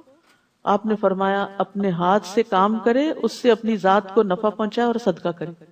یعنی اگر نہیں کچھ دینے کے لیے تو کام کرو، کچھ کماؤ اور پھر صدقہ کرو۔ یہ کہنا کافی نہیں کہ ہمارے پاس تو کچھ آئی نہیں، کچھ نہ کچھ ارن کرو۔ لوگوں نے پوچھا اگر اس کی استطاعت نہ رکھتا ہو، کوئی بوڑھا ہے، بیمار ہے، کمزور ہے، یا کہا کہ ایسا نہ کر سکا تو آپ نے فرمایا کسی حاجت مند پریشان حال کی مدد کرے، یعنی کسی کا دل بہلائے۔ لوگوں نے عرض کیا اگر یہ بھی نہ کر سکے، مثلا بول ہی نہیں سکتا یا اس میں سوچ سمجھ ہی نہیں اتنی، آپ نے فرمایا خیر کا حکم دیا کرے، یا فرمایا اچھی باتوں کا حکم دیا کرے۔ لوگوں نے عرض کیا اگر یہ بھی نہ ہو سکے تو آپ نے فرمایا بری باتوں سے رکا کرے، یہ بھی صدقہ ہے، تقوی بری باتوں سے رکنا بھی ہے، ٹھیک ہے۔ اور یاد رکھیے کہ جب انسان نیکی کی طرف دوسروں کی رہنمائی کرتا ہے، ان کو ساتھ کسی پروجیکٹ میں شریک کرتا ہے، تو جتنے لوگ شریک ہوتے ہیں ان سب کا اجر بھی اس کو مل جاتا ہے۔ نبی صلی اللہ علیہ وسلم نے فرمایا جس نے بھلائی کا رستہ دکھایا تو اسے اتنا ہی اجر ملتا ہے جتنا کہ اس کے کرنے والے کو ملتا ہے۔ اور دو چیزوں سے روکا بھی گیا، وَلَا تَعَاوَنُوا عَلَى الْإِثْمِ وَالْعُدْوَانِ، گناہ اور زیادتی اور دشمنی اور عدوان میں کسی کی مدد نہ کی جائے، بلکہ ان کو ظلم سے روکا جائے۔ نبی صلی اللہ علیہ وسلم نے فرمایا جو شخص کسی ناحق مقدمے میں کسی کی مدد کرے، یعنی کوئی وکیل ایسا کیس لے لے کہ ظالم کی مدد کر رہا ہے، وہ تب تک اللہ کی ناراضگی میں رہتا ہے جب تک اسے چھوڑ نہ دے۔ تو اس پیشے کو بہت سوچ سمجھ کے اختیار کرنا چاہیے کہ صرف جینوئن کیس ہی لے انسان، غلط لوگوں کی مدد نہ کرے، قاتل کی مدد نہ کرے، چور کی مدد نہ کرے، ظالم کی مدد نہ کرے۔ تو یہ ایک بہت ہی جامع آیت ہے جس کو اپنی زندگی کا ایک رہنما اصول بنا لینا چاہیے کہ جہاں کوئی خیر کا کام کر رہا ہے اس کے ساتھ مدد۔ ایک چھوٹی سی مثال ہے، مثلا ایک شخص ایک ٹیبل اٹھا رہا ہے، اکیلا نہیں اٹھا رہا، آپ دور سے دیکھ رہے ہیں تو آپ وہیں نہیں کھڑے رہتے بلکہ فوراً آگے بڑھتے ہیں کہ میں ساتھ لگ جاتا ہوں۔ یہ ہے تعاون علی البر۔ تو چھوٹی نیکی ہو یا بڑی نیکی ہو، مل جل کے کام کرنا سیکھیں۔ یہ مشکل ضرور ہے لیکن اس سے فائدہ زیادہ بڑا ہوگا۔ پھر فرمایا حرام کیا گیا تم پر مردار اور خون اور خنزیر کا گوشت اور وہ جانور جس پر اللہ کے سوا کسی اور کا نام پکارا گیا، اور گلا گھٹ کر مرنے والا، یعنی رسی گلے میں پھنس گئی مر گیا جانور، اور چوٹ لگ کے مرنے والا، دو لوگوں نے یعنی کہ وہ کسی دیوار سے جا ٹکرایا، اور بلندی سے گر کے مرنے والا، چھت سے گر گیا مثلا، سینگ لگ کے مرنے والا، یعنی ایک دوسرے سے ٹکرے ماری جانوروں نے، اور جس میں سے درندے نے کھایا ہو مگر وہ جسے تم نے مرنے سے قبل ذبح کر لیا، اور جو آستانوں پر ذبح کیا گیا، اور یہ کہ تم تینوں پانسوں کے ذریعے قسمت معلوم کرو، یہ بھی حرام ہے۔ یعنی ہاتھ دکھانا اور پھر لاٹری کے ذریعے قسمت معلوم کرنا، یہ سب بدترین گناہ ہے۔ آج کفر کرنے والے تمہارے دین کو مغلوب کرنے سے مایوس ہو گئے، بس تم ان سے نہ ڈرو، مجھ سے ڈرو۔ الیوم اکملت لکم دینکم، آج میں نے تمہارے لیے تمہارا دین مکمل کر دیا، اور میں نے تم پر اپنی نعمت تمام کر دی، اور اسلام کو بطور دین تمہارے لیے پسند کر لیا۔ تو خوش قسمت ہیں آپ جن کو اللہ نے ماں کے پیٹ سے ہی اسلام کی دولت عطا کی۔ اپنے بچوں کو بھی اس پر فخر دیجئے۔ تو جو کوئی شدید بھوک سے مجبور ہو گیا اور گناہ کی طرف مائل ہونے والا نہیں، تو یقیناً اللہ بہت بخشنے والا، نہایت رحم کرنے والا ہے۔ تو یاد رکھیے دین کی تکمیل اللہ کا احسان ہے۔ نبی صلی اللہ علیہ وسلم کے ذریعے اللہ تعالیٰ نے ہدایت مکمل کر دی لوگوں کے لیے، اور دینی احکامات میں کتاب و سنت کافی ہو جاتے ہیں۔ رسول اللہ صلی اللہ علیہ وسلم نے فرمایا جو چیز تمہیں جنت کے قریب کر سکتی ہے میں نے تمہیں اس کا حکم دے دیا ہے، اور جو چیز تمہیں جہنم کے قریب کر سکتی تھی اس سے بھی منع کر دیا ہے۔ تو دین جو ہے وہ مکمل ہے۔ یہ نہیں کہ کسی چیز کے بارے میں رہنمائی نہیں ملتی، بعض چیزوں کے بارے میں ڈائریکٹ رہنمائی ملتی ہے اور بعض سے انڈائریکٹلی ملتی ہے، استنباط کیا جاتا ہے، اس پہ قیاس کیا جاتا ہے۔ وہ آپ سے سوال کرتے ہیں کہ ان کے لیے کیا کچھ حلال کیا گیا ہے، کہہ دیجئے تمام پاکیزہ چیزیں تمہارے لیے حلال کی گئیں، اور ان شکاری جانوروں کا کیا ہوا شکار بھی حلال ہے جنہیں تم نے سدھا رکھا ہے۔ تم انہیں شکار کرنا سکھانے والے ہو، تم انہیں اس میں سے سکھاتے ہو جو اللہ نے تمہیں سکھایا، تو اس میں سے کھاؤ جو انہوں نے تمہارے لیے پکڑ رکھا ہے، اور اس پر اللہ کا نام لو اور اللہ سے ڈرو، بے شک اللہ جلد حساب لینے والا ہے۔ اس آیت سے جو بڑی خاص بات پتہ چلتی ہے کہ علم والوں کی بڑی فضیلت ہے، حتیٰ کہ وہ کتا جسے شکار کی تعلیم دی گئی ہو وہ بھی بڑا نفع مند ہوتا ہے، اس کا پکڑا ہوا شکار بھی حلال ہے، اس کی دوسروں کے مقابلے میں، دوسرے جانوروں کے مقابلے میں زیادہ فضیلت ہے۔ حالانکہ لوگ عام طور پر ڈاگ کو بطور گالی بھی استعمال کرتے ہیں، لیکن اس میں بھی اس کو بھی اللہ نے کسی مقصد کے لیے پیدا کیا ہے اور اس سے بھی انسانوں کو فائدے حاصل ہوتے ہیں. لیکن جو خاص بات ہمارے سیکھنے کی ہے وہ یہ کہ اگر ایک جانور سیکھ سکتا ہے تو کیا انسان نہیں سیکھ سکتا؟ کیا ہم نہیں سیکھ سکتے؟ یہ سوچنا کہ اب میری عمر زیادہ ہوگی یا میرا دماغ کام نہیں کرتا، بار بار یہ باتیں نہیں سوچا کرے. سیکھتے رہے سیکھتے رہے. سیکھنا صرف حفظ کرنا نہیں ہوتا کہ جو آپ نے حفظ کر لیا وہ آپ نے سیکھا. اگر آپ نے عمل کر لیا نا تو آپ کے اندر جذب ہو چکا ہے، وہ آپ کو آپ کے جسم نے حفظ کر لیا، آپ کے دل و دماغ نے حفظ کر لیا اس کو، کیونکہ آپ اس پہ عمل کر رہے ہیں. تو اس لیے علم ہر حال میں فائدہ دیتا ہے انسان کو اگر درست نیت سے حاصل کیا جائے.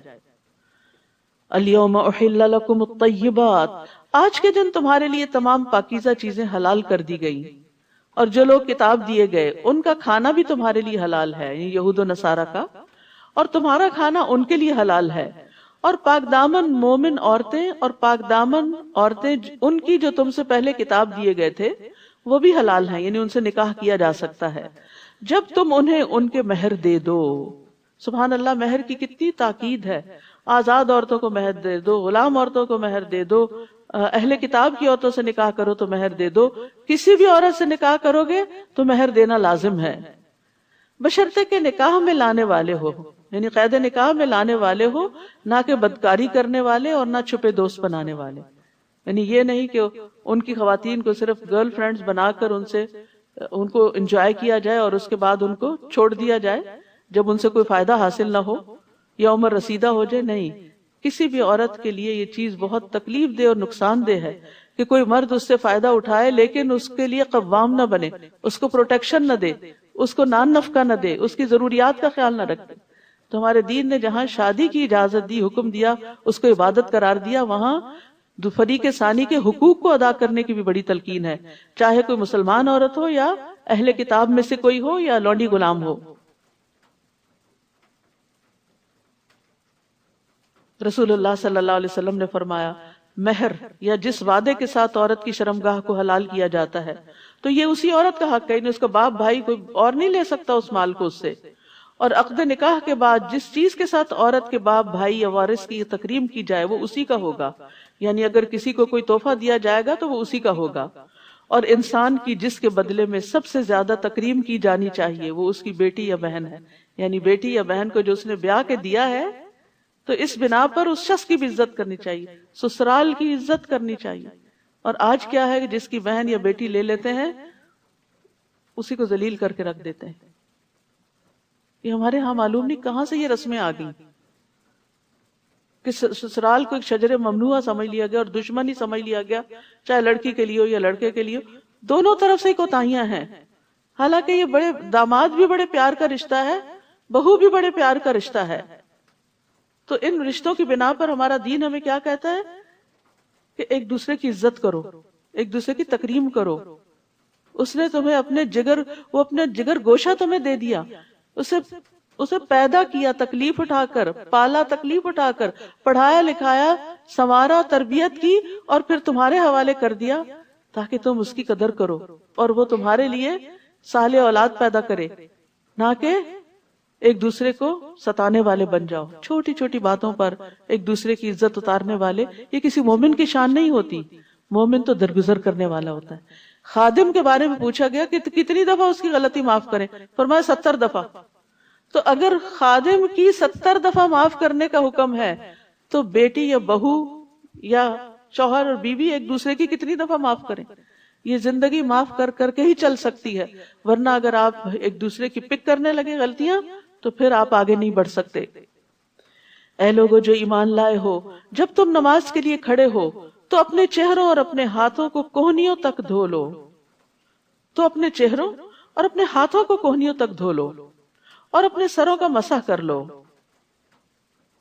اور اپنے پاؤں کو ٹخنوں تک دھو لو. یہ وضو کا طریقہ بتایا گیا ہے. اور اگر تم حالت جنابت میں ہو تو خوب پاک ہو جاؤ.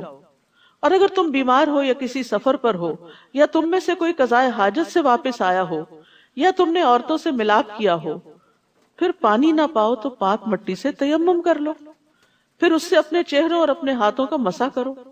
اللہ تم پر کوئی تنگی نہیں کرنا چاہتا، یعنی پاکیزگی کا حکم دے کے مشکل میں نہیں ڈالا، لیکن وہ چاہتا ہے کہ تمہیں پاک کر دے. سبحان اللہ، اللہ اپنے بندوں کو پاک کرنا چاہتا ہے اور تم پر اپنی نعمت کو تمام کر دے تاکہ تم شکر ادا کرو.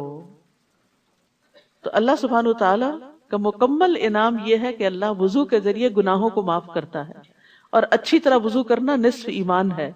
وضو ظاہری نجاست کو بھی دور کرنے کا ذریعہ اور باطن کی گندگی بھی دور ہوتی. جب انسان نہا لیتا ہے نا تو بہت سے ردی خیالات اس سے چلے جاتے ہیں، اور اسی طرح دن میں 5 دفعہ اپنے آزاد ہوتا ہے تو بہت سے نیگیٹو تھنکنگ سے آزاد ہو جاتا ہے. کیونکہ ہاتھ دھوتا ہے تو ہاتھوں سے گناہ دھل گئے، ناک دھوتا ہے تو ناک کے، زبان کلی کرتا ہے زبان کے، چہرے کے، پاؤں کے، پھر مسح کرتا ہے، اور اس طرح انسان پھر سے فریش ہو جاتا ہے. اس کے پچھلے گناہ معاف، اور اللہ کی عبادت کر کے وہ ہلکا ہو جاتا ہے.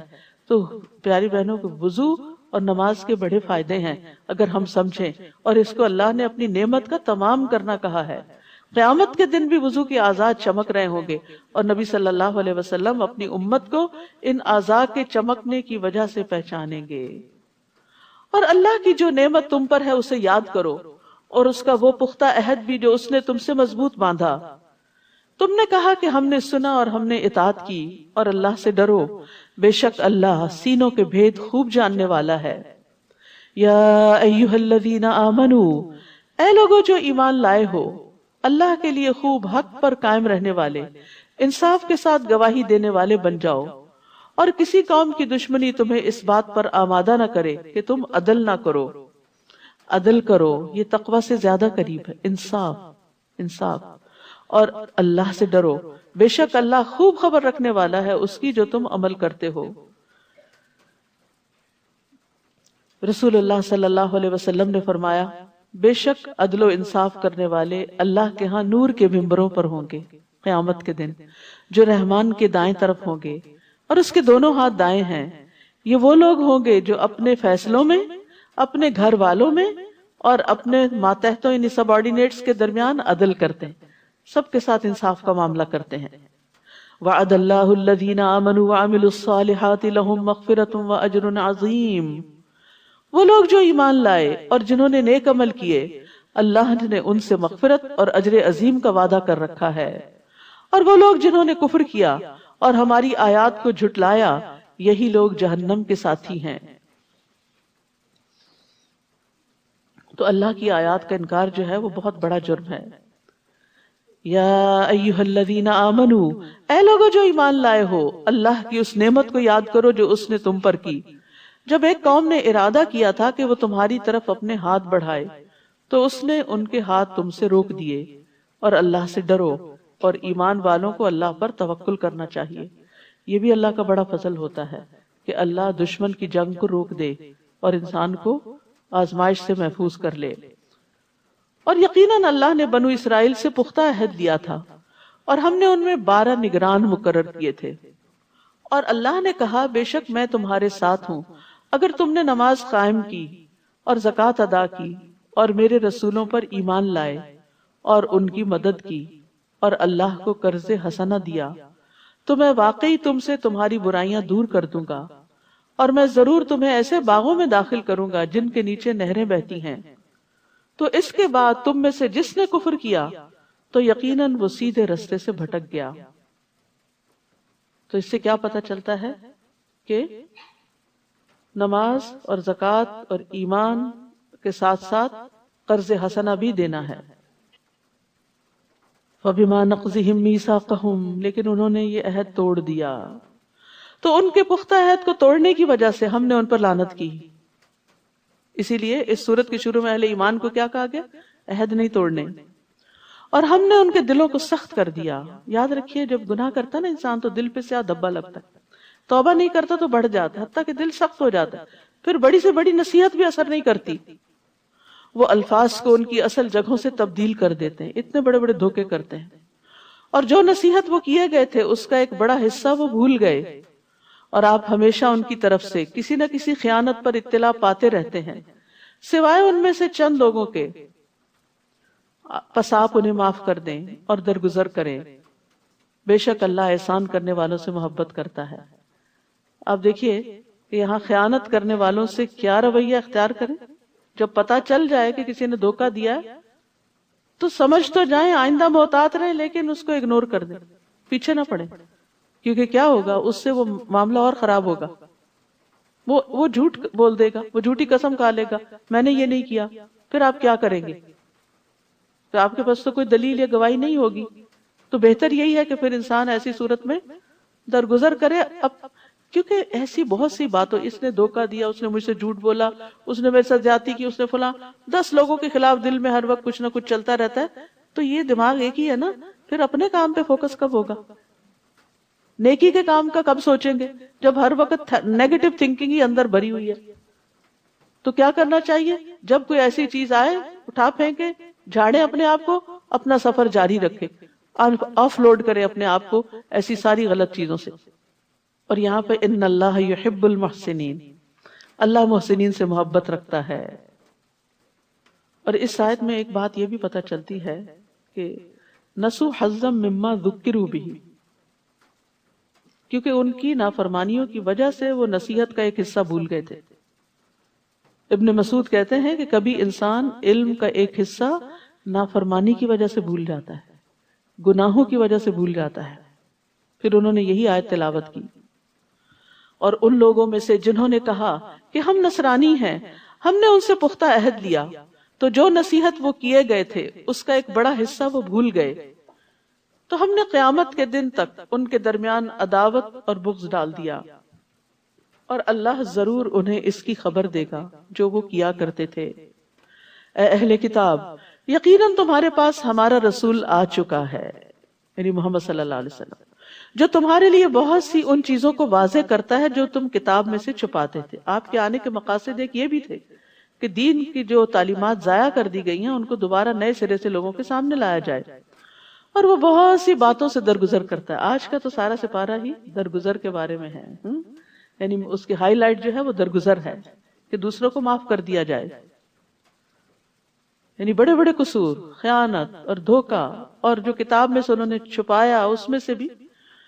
تحقیق تمہارے پاس اللہ کی طرف سے نور اور واضح کتاب آ چکی ہے. یہدی بہ اللہ من اتبع رضوانہ سبل السلام ویخرجہم من الظلمات الی النور بإذنہ ویہدیہم الی صراط مستقیم. اللہ اس کے ذریعے اسے سلامتی کے راستوں کی طرف ہدایت دیتا ہے جو اس کی رضامندی کی پیروی کرے، اور وہ انہیں اپنے اذن سے اندھیروں سے نکال کر روشنی کی طرف لاتا ہے اور سیدھے راستے کی طرف ان کی رہنمائی کرتا ہے. نبی صلی اللہ علیہ وسلم نے فرمایا بے شک انسان اللہ کی رضا حاصل کرتا ہے اور مسلسل اس میں لگا رہتا ہے تو اللہ تعالیٰ جبریل علیہ السلام سے فرماتا ہے کہ میرا فلاں بندہ میری رضا کی تلاش میں ہے، وہ چاہتا ہے کہ اللہ کو راضی کر دے. آگاہ رہو اس پر میری رحمت ہے. کتنی بڑی جزا ہے اس شخص کی جو اللہ کو راضی کرنے کی دوڑ دھوپ کرے. جبریل علیہ السلام کہتے ہیں فلاں آدمی پر اللہ کی رحمت ہو.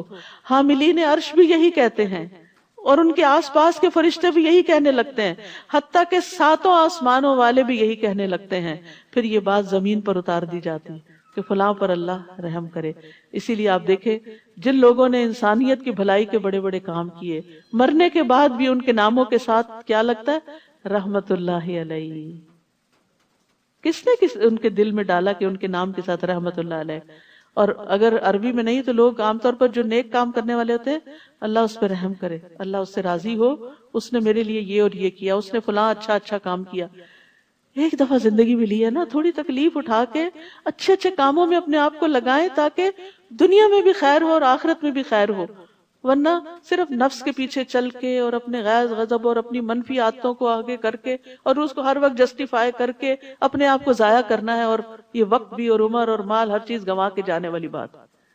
تو اس لیے کسی نے زیادتی کی، معاف کیا، آگے چلے، اپنی طرف سے احسان کیا، اور اپنا فوکس نہیں بھولے کہ مجھے زندگی میں کیا کرنا ہے.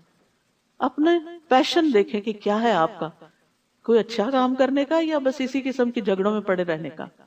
یعنی کس چیز کو آپ بہت شوق سے کرتے ہیں، کیا صلاحیت ہے اپنے اندر، اور پھر اس کے لیے اس کام کو اکمپلش کرنے کے لیے ایک برننگ ڈیزائر ہونی چاہیے. یہ برننگ ڈیزائر ہر فضول چیز کو جلا دیتی. ختم کر دیتی اور انسان کو روشنی دکھاتی اور صحیح رستے پہ رہتا ہے انسان پہ. نیکی اور خیر اور تقوی کے کاموں میں اپنے آپ کو لگائیں، اور اس کے لیے بہترین کام ہے دین کو سیکھنا، سکھانا، لوگوں کو اس طرف لانا، ان کی جگہوں تک پہنچ کر ان کی مدد کرنا، ان کو کسی نہ کسی طرح رہنمائی کریں، ان کو کنیکٹ کرتے جائیں اللہ سے. آگے کام وہ خود کریں گے، آپ کا کام صرف کنیکٹ کرنا، لوگوں کی خیر کی بات بتائیں، جیسے بھی ان کو آپ اس چیز کی طرف لا سکے تو آپ کی ساری بھلائی آپ ہی کے لیے لکھی جائے گی. پھر فرمایا لقد کفر الذین قالوا ان اللہ هو المسیح ابن مریم، یقیناً ان لوگوں نے کفر کیا جنہوں نے کہا کہ بے شک اللہ وہی مسیح ابن مریم ہے، یعنی مسیح علیہ السلام کو الہ کا درجہ دے دیا. کہہ دیجئے تو کون اللہ کے آگے کسی چیز کا اختیار رکھتا ہے اگر اس نے ارادہ کر لیا کہ وہ مسیح ابن مریم کو اور اس کی ماں اور جو بھی زمین میں ہے سب کو ہلاک کر دے. اور اللہ ہی کے لیے ہے بادشاہت آسمانوں اور زمین کی اور جو کچھ ان دونوں کے درمیان ہے، وہ جو چاہتا ہے پیدا کرتا ہے. اللہ ہر چیز پر خوب قدرت رکھنے والا ہے. یعنی اللہ نے عیسیٰ علیہ السلام کو بن باپ کے پیدا کیا تو وہ ایسا کر سکتا ہے. اس کا یہ مطلب نہیں کہ وہ خود اس کا باپ ہے، نعوذ باللہ، ایسا کچھ نہیں ہے. اور ان کی ایک معجزانہ ولادت کا یہ مطلب بھی نہیں کہ اللہ نے ان کو معبود بنا دیا کہ تم ان کی عبادت کرنے لگو یا ان کے بارے میں غلو کرو، حد سے بڑھ جاؤ ان کی عقیدت میں. اور یہود و نصارہ نے کہا کہ ہم اللہ کے بیٹے اور اس کے محبوب ہیں. کہہ دیجئے پھر وہ کیوں تمہیں تمہارے گناہوں کی وجہ سے عذاب دیتا ہے، بلکہ تم ایک انسان ہو ان میں سے جنہیں اس نے پیدا کیا، یعنی تم بھی دوسرے انسانوں کی طرح انسان ہو. وہ جسے چاہے گا بخش دے گا اور جسے چاہے گا عذاب دے گا. بہت ڈرنے والی بات ہے. تو جو مومن ہوتا ہے وہ کبھی اللہ کے عذاب سے بے خوف نہیں ہوتا، وہ فکر کرتا رہتا ہے، وہ اپنی نیکیوں کو بڑی چیز نہیں سمجھتا. اور اللہ ہی کے لیے ہے بادشاہت آسمانوں اور زمین کی اور جو ان دونوں کے درمیان ہے، اور اسی کی طرف لوٹنا ہے. تو یاد رکھیے اللہ کی محبت محض تمنا کرنے سے نہیں ملتی، بلکہ ان کاموں سے ملتی ہے جنہیں وہ پسند کرتا ہے. اے اہل کتاب، تحقیق تمہارے پاس رسولوں کی آمد کے ایک وقفے کے بعد ہمارا رسول آ گیا ہے جو تمہارے لیے حق واضح کرتا ہے، تاکہ تم یہ نہ کہو کہ ہمارے پاس کوئی خوشخبری دینے والا اور ڈرانے والا نہیں آیا. تو یقیناً تمہارے پاس خوشخبری دینے والا اور ڈرانے والا آ چکا ہے، اور اللہ ہر چیز پر خوب قدرت رکھنے والا ہے. اور جب موسیٰ علیہ السلام نے اپنی قوم سے کہا اے میری قوم، اللہ کی نعمت کو یاد کرو جو اس نے تم پر کی، جب اس نے تم میں انبیاء بھیجے اور تمہیں بادشاہ بنایا، اور اس نے تمہیں وہ دیا جو جہان والوں میں سے کسی کو نہیں دیا. تو اللہ سبحانہ وتعالیٰ نے یہاں نعمتوں کو یاد کرنے کی بات کی ہے. یاد رکھیے جب انسان نعمتوں کو یاد کرتا ہے تو اس کے اندر ایک نشاط پیدا ہوتی، خوشی پیدا ہوتی، ایک جذبہ پیدا ہوتا ہے، اور پھر وہ اچھے اچھے کاموں کی طرف دوڑ پڑتا ہے. اور جو انسان الٹ سوچتا ہے کہ میرے پاس تو کچھ ہے ہی نہیں، میں کیا کروں، اور دوسروں سے خود کو کمپیئر کرتا رہتا ہے، اس کے پاس تو گاڑی ہے، میرے پاس تو گاڑی نہیں، میں تو کچھ کر نہیں سکتا، اس کا تو اپنا گھر ہے، میرا تو ہے نہیں، تو اس لیے مجھے تو اسی کے لیے بس کام کرنا ہے. صرف یہی کہ گھر بنا کے دوسروں کے لیے نہ چھوڑ جائیں، اپنا آخرت کا گھر بنانے کی بھی فکر کریں، اور کچھ بھی ہو اپنے وقت میں سے کچھ نہ کچھ حصہ اللہ کی رضا حاصل کرنے کے لیے ضرور استعمال کریں. اے میری قوم، اس ارض مقدس میں داخل ہو جاؤ جو اللہ نے تمہارے لیے لکھ دی ہے، اور تم اپنی پشتوں پر نہ پھر جانا، ورنہ تم خسارہ پانے والے ہو کر پلٹو گے. آپ کو یاد ہے نا کہ یعقوب علیہ السلام اپنے بچوں سمیت یوسف علیہ السلام کے پاس مصر چلے گئے تھے. پھر عرصہ دراز تک بنی اسرائیل کے لوگ وہاں پر رہے حتیٰ کہ فرعون نے ان کو غلام بنا لیا. پھر اللہ سبحانہ وتعالیٰ نے فرعون کی غلامی سے موسیٰ علیہ السلام کی قیادت میں ان کو آزاد کیا، نجات ملی. تو اب حکم کیا ہوا کہ تم اپنی زمین پہ، اصل زمین پہ واپس جاؤ، یعنی بیت المقدس میں. لیکن وہاں ان کی عدم موجودگی میں اور قوموں نے قبضہ کر لیا تھا. تو اب یہ کہنے لگے قالوا یا موسیٰ ان فیہا قوما جبارین، انہوں نے کہا اے موسیٰ اس میں بڑے جابر لوگوں کی ایک قوم ہے، اور بے شک ہم اس میں ہرگز داخل نہ ہوں گے یہاں تک کہ وہ اس سے نکل جائیں. وہ چلے جائیں تو ہم جائیں گے، پھر اگر وہ اس سے نکل جائیں تو یقیناً ہم داخل ہونے والے. ہم نے کوئی نہیں محنت کرنی، کام کرنا، ہم سے نہیں نکالے جاتے وہ. اور جو لوگ نافرمانی سے ڈرتے تھے ان میں سے 2 آدمیوں نے جن پر اللہ نے انعام کیا تھا وہ کہنے لگے تم ان پر دروازے سے داخل ہو جاؤ، پھر جب تم اس میں داخل ہو جاؤ گے تو یقیناً تم ہی غالب آ جاؤ. کہتے ہیں نا کہ جو دروازہ کھٹکھٹائے اس کے لیے دروازہ کھول دیا جاتا ہے. جو پہلے ڈر کے بیٹھ جائے نہیں میں نے نہیں کھٹکھٹانا، پتہ نہیں کھلے گا کہ نہیں کھلے گا، اور میرے لیے بڑا مشکل ہے وہاں تک جانا کہ جا کے میں کھٹکھٹاؤں. تو جو شخص محنت نہیں کرتا، کوشش نہیں کرتا، اس کے لیے دروازے نہیں کھلتے. یہ بڑا اہم اصول یہاں پر بتایا گیا ہے کہ دروازے میں داخل ہو جاؤ، جب داخل ہو جاؤ گے تو غالب آ جاؤ گے. کام شروع کر دو، بہت باتیں مت سوچو، کام شروع کر دو. جب شروع کر دو گے تو اللہ تعالیٰ منزل تک بھی پہنچا دے گا، جو چاہتے وہ مل جائے گا. لیکن پہلے سے اگر انسان منفی سوچے پتہ نہیں یہ پروجیکٹ میں شروع کروں کہ نہ، یہ کلاس میں جوائن کروں کہ نہ، یہ خیر کا کام شروع کروں، پتہ نہیں کوئی میری مدد کرے گا یا نہیں، کوئی ساتھ دے گا کہ نہیں شروع تو کرو. کہتے نا کہ تنہائی چلا تھا میں اور پھر قافلہ بنتا گیا، یعنی تنہائی چلا تھا میں جانب منزل. یعنی بعض اوقات اکیلا ایک انسان انیشیٹو لیتا ہے کسی ایک کام کو کرنے کا، کوئی ایک انسان مشورہ دے دیتا ہے کسی کام کو کرنے کا، اور پھر کیا ہوتا ہے جب وہ آگے چل پڑتا ہے تو بہت سارے لوگ اس قافلے میں شریک ہو جاتے ہیں. تو اس لیے نیکی کے کام میں دور سے بیٹھ کے ڈرتے نہیں رہنا چاہیے، پتہ نہیں ہوگا کہ نہیں ہوگا. نہیں ہوگا جب تم کرو گے. پھر بھی انہوں نے ہمت نہیں پکڑی. انہوں نے کہا اے موسیٰ، اور پھر آپ دیکھیے پیچھے ایک اور سبق بھی تھا، فَتَوَكَّلُوا إِن كُنتُم مُؤْمِنِينَ. ایمان کا تقاضا توکل کرو، ہمت کرو، آگے بڑھو. انہوں نے کہا اے موسیٰ بے شک ہم ہرگز کبھی بھی اس میں داخل نہ ہوں گے جب تک وہ اس میں رہیں گے، ہم نے نہیں جانا، ہمیں ڈر لگتا ہے. لہٰذا جاؤ تم اور تمہارا رب دونوں جنگ کرو، بے شک ہم تو یہیں بیٹھنے والے ہیں. سبحان اللہ. بنی اسرائیل نے اپنے پیغمبر کو یہ جواب دیا. اور انصار نے کیا جواب دیا تھا کہ آپ ہمیں کہیں گے سمندر میں کود پڑو تو ہم آپ کے ساتھ ہیں، ہم سب کچھ قربان کرنے کو تیار ہیں. تو یہی فرق ہے بنی اسرائیل میں اور صحابہ کرام میں، اور پھر نتیجے کے اعتبار سے بھی یہی فرق ہوا کہ ایک امت کہاں پہنچ گئی. تو دین کے لیے ہمیشہ قربانیاں کرنی پڑتی ہیں، اور جو کرتے ہیں وہ کامیاب ہو جاتے ہیں. اس لیے اللہ کی خاطر کچھ قربان کرنے سے کبھی نہ گھبرائیں، اور یہ نہ کریں کہ صرف اللہ ہی کر دے اور کوئی اور کر دے تو پھر جب کوئی اور کر لے گا تو میں بھی شریک ہو جاؤں گا اس قافلے میں. پھر تو آپ بیک بینچرز ہیں، پیچھے رہ جانے والے ہیں. موسیٰ نے کہا اے میرے رب، میں اپنی جان اور اپنے بھائی کے سوا کسی چیز کا مالک نہیں، بس تو ہمارے اور فاسق قوم کے درمیان جدائی ڈال دے. یعنی تنگ آ گئے تھے موسیٰ علیہ السلام اس قوم سے، کوئی بات مان کے نہیں دیتی تھی.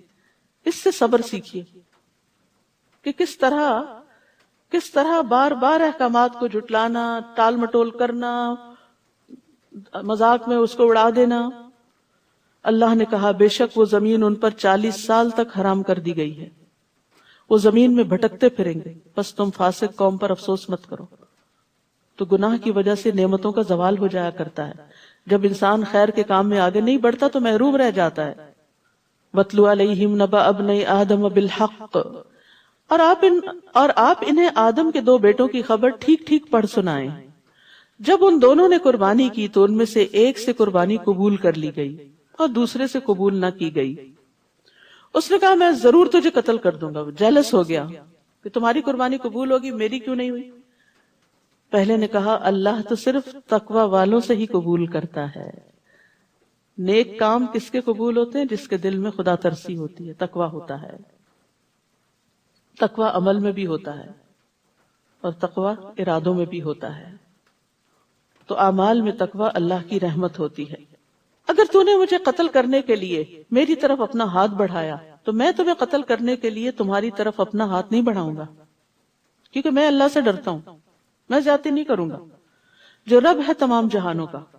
بے شک میں تو چاہتا ہوں کہ تو میرے اور اپنے گناہ کے ساتھ پلٹے، پھر تو آگ کے ساتھیوں میں شامل ہو جائے، اور ظالموں کا یہی بدلہ ہے. یعنی اس کو ڈرایا دھمکایا، یہ نہیں کہ بد دعا دے رہا کہ تم جہنم میں جاؤ، بلکہ دیکھو میں نہیں کروں گا، اگر تم نے کیا تو تمہارا یہ انجام ہو جائے گا. تو اس کے لیے اس کے نفس نے اپنے بھائی کو قتل کرنا آسان بنا دیا.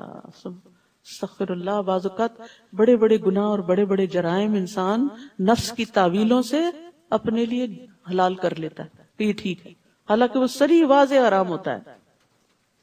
سو اس نے اسے قتل کر ڈالا، پھر وہ خسارہ پانے والوں میں شامل ہو گیا.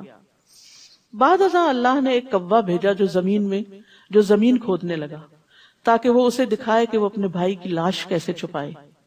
کہنے لگا ہائے افسوس مجھ پر، کیا میں اس سے بھی عاجز ہو گیا کہ میں اس کوے جیسا ہو جاؤں کہ اپنے بھائی کی لاش چھپا سکوں؟ تو وہ نادم ہونے والوں میں سے ہو گیا، ریگریٹس۔ تو یاد رکھیے یہ ندامت انسان کو کھا جاتی ہے، یہ جو پچھتاوے ہوتے ہیں یہ انسان کو بیمار کر ڈالتے ہیں، خاص طور پر انسان کے اندر جیسے ہارمونل چینجز آ جاتی ہیں، امیونٹی لو ہو جاتی ہے، اور جو کام انسان آسانی سے کر سکتا ہے وہ اس کو بڑے مشکل کام لگنے لگتے ہیں۔ تو مختلف جو ریسرچز کی گئی ہیں اس میں یہ کہ لوگوں کو دو طرح کے پچھتاوے ہوتے ہیں، ایک یہ کہ انہوں نے کوئی کام کرنا تھا اور نہیں کیا، اپرچونٹی کھو دی تو اس پر پچھتاوا، اور دوسرا کچھ نہیں کرنا چاہیے تھا اور انہوں نے غلط کر لیا۔ تو یاد رکھیے پچھتاووں سے نکلیں، ریگریٹ سے باہر آئیں۔ جب ہم قرآن پڑھتے ہیں یا نیکی کا کوئی کام تو پھر ہم کہتے ہیں افسوس کہ میں نے یہ نہ کیا، کاش میں اس وقت کر لیتی جب میں ینگ تھی، کاش میں نہیں، کاش سے باہر نکلیں۔ جو وقت گزر گیا وہ گزر گیا، وہ واپس نہیں آنے کا، اب شروع کر دیں اور ریگریٹ سے نکلیں، کیونکہ پچھتاوے انسان کو نفسیاتی طور پہ بیمار کر دیتے ہیں، اس سے فائدہ کچھ حاصل ہونے والا نہیں۔ ضرورت اس بات کی ہے کہ آپ اپنے اس وقت کو یوٹیلائز کر لیں، آئندہ کے لیے منصوبہ بندی کریں۔ یہی وجہ ہے کہ ہم نے بنی اسرائیل پر فرض کر دیا کہ جس نے کسی جان کو کسی جان کے بدلے کے بغیر قتل کیا، جس نے کسی جان کو کسی جان کے بغیر قتل کیا یعنی بدلے کے بغیر، یا زمین میں فساد کے بغیر قتل کیا، تو گویا اس نے تمام انسانوں کو قتل کر دیا، اور جس نے اس کی زندگی بچائی تو گویا اس نے تمام انسانوں کی زندگی بچائی۔ ایک جان بچانا گویا سارے انسانوں کو بچانا، اتنا بڑا ثواب ہے۔ البتہ تحقیق ان کے پاس ہمارے رسول واضح نشانیاں لے کر آئے، پھر بھی اس کے بعد بہت سے لوگ البتہ زمین میں زیادتی کرنے والے ہیں۔ بے شک وہ لوگ جو اللہ اور اس کے رسول سے جنگ کرتے ہیں اور زمین میں فساد کے لیے دوڑ دھوپ کرتے ہیں، ان کا بدلہ یہی ہے کہ وہ قتل کر دیے جائیں یا سولی چڑھا دیے جائیں، یا ان کے ہاتھ اور پاؤں مخالف سمت سے کاٹ دیے جائیں، یا اس سرزمین سے نکال دیے جائیں۔ یہ ان کے لیے دنیا میں رسوائی ہے اور آخرت میں ان کے لیے بہت بڑا عذاب ہے۔ ہاں وہ لوگ اس سے مستثنی ہیں جو تمہارے ان پر قابو پانے سے پہلے ہی توبہ کر چکے، جیسے مکہ والوں میں سے بہت سے لوگوں نے اس دن اسلام قبول کر لیا، آپ نے بھی ان کو معاف کر دیا۔ تو جان لو کہ اللہ بہت بخشنے والا، نہایت رحم کرنے والا ہے۔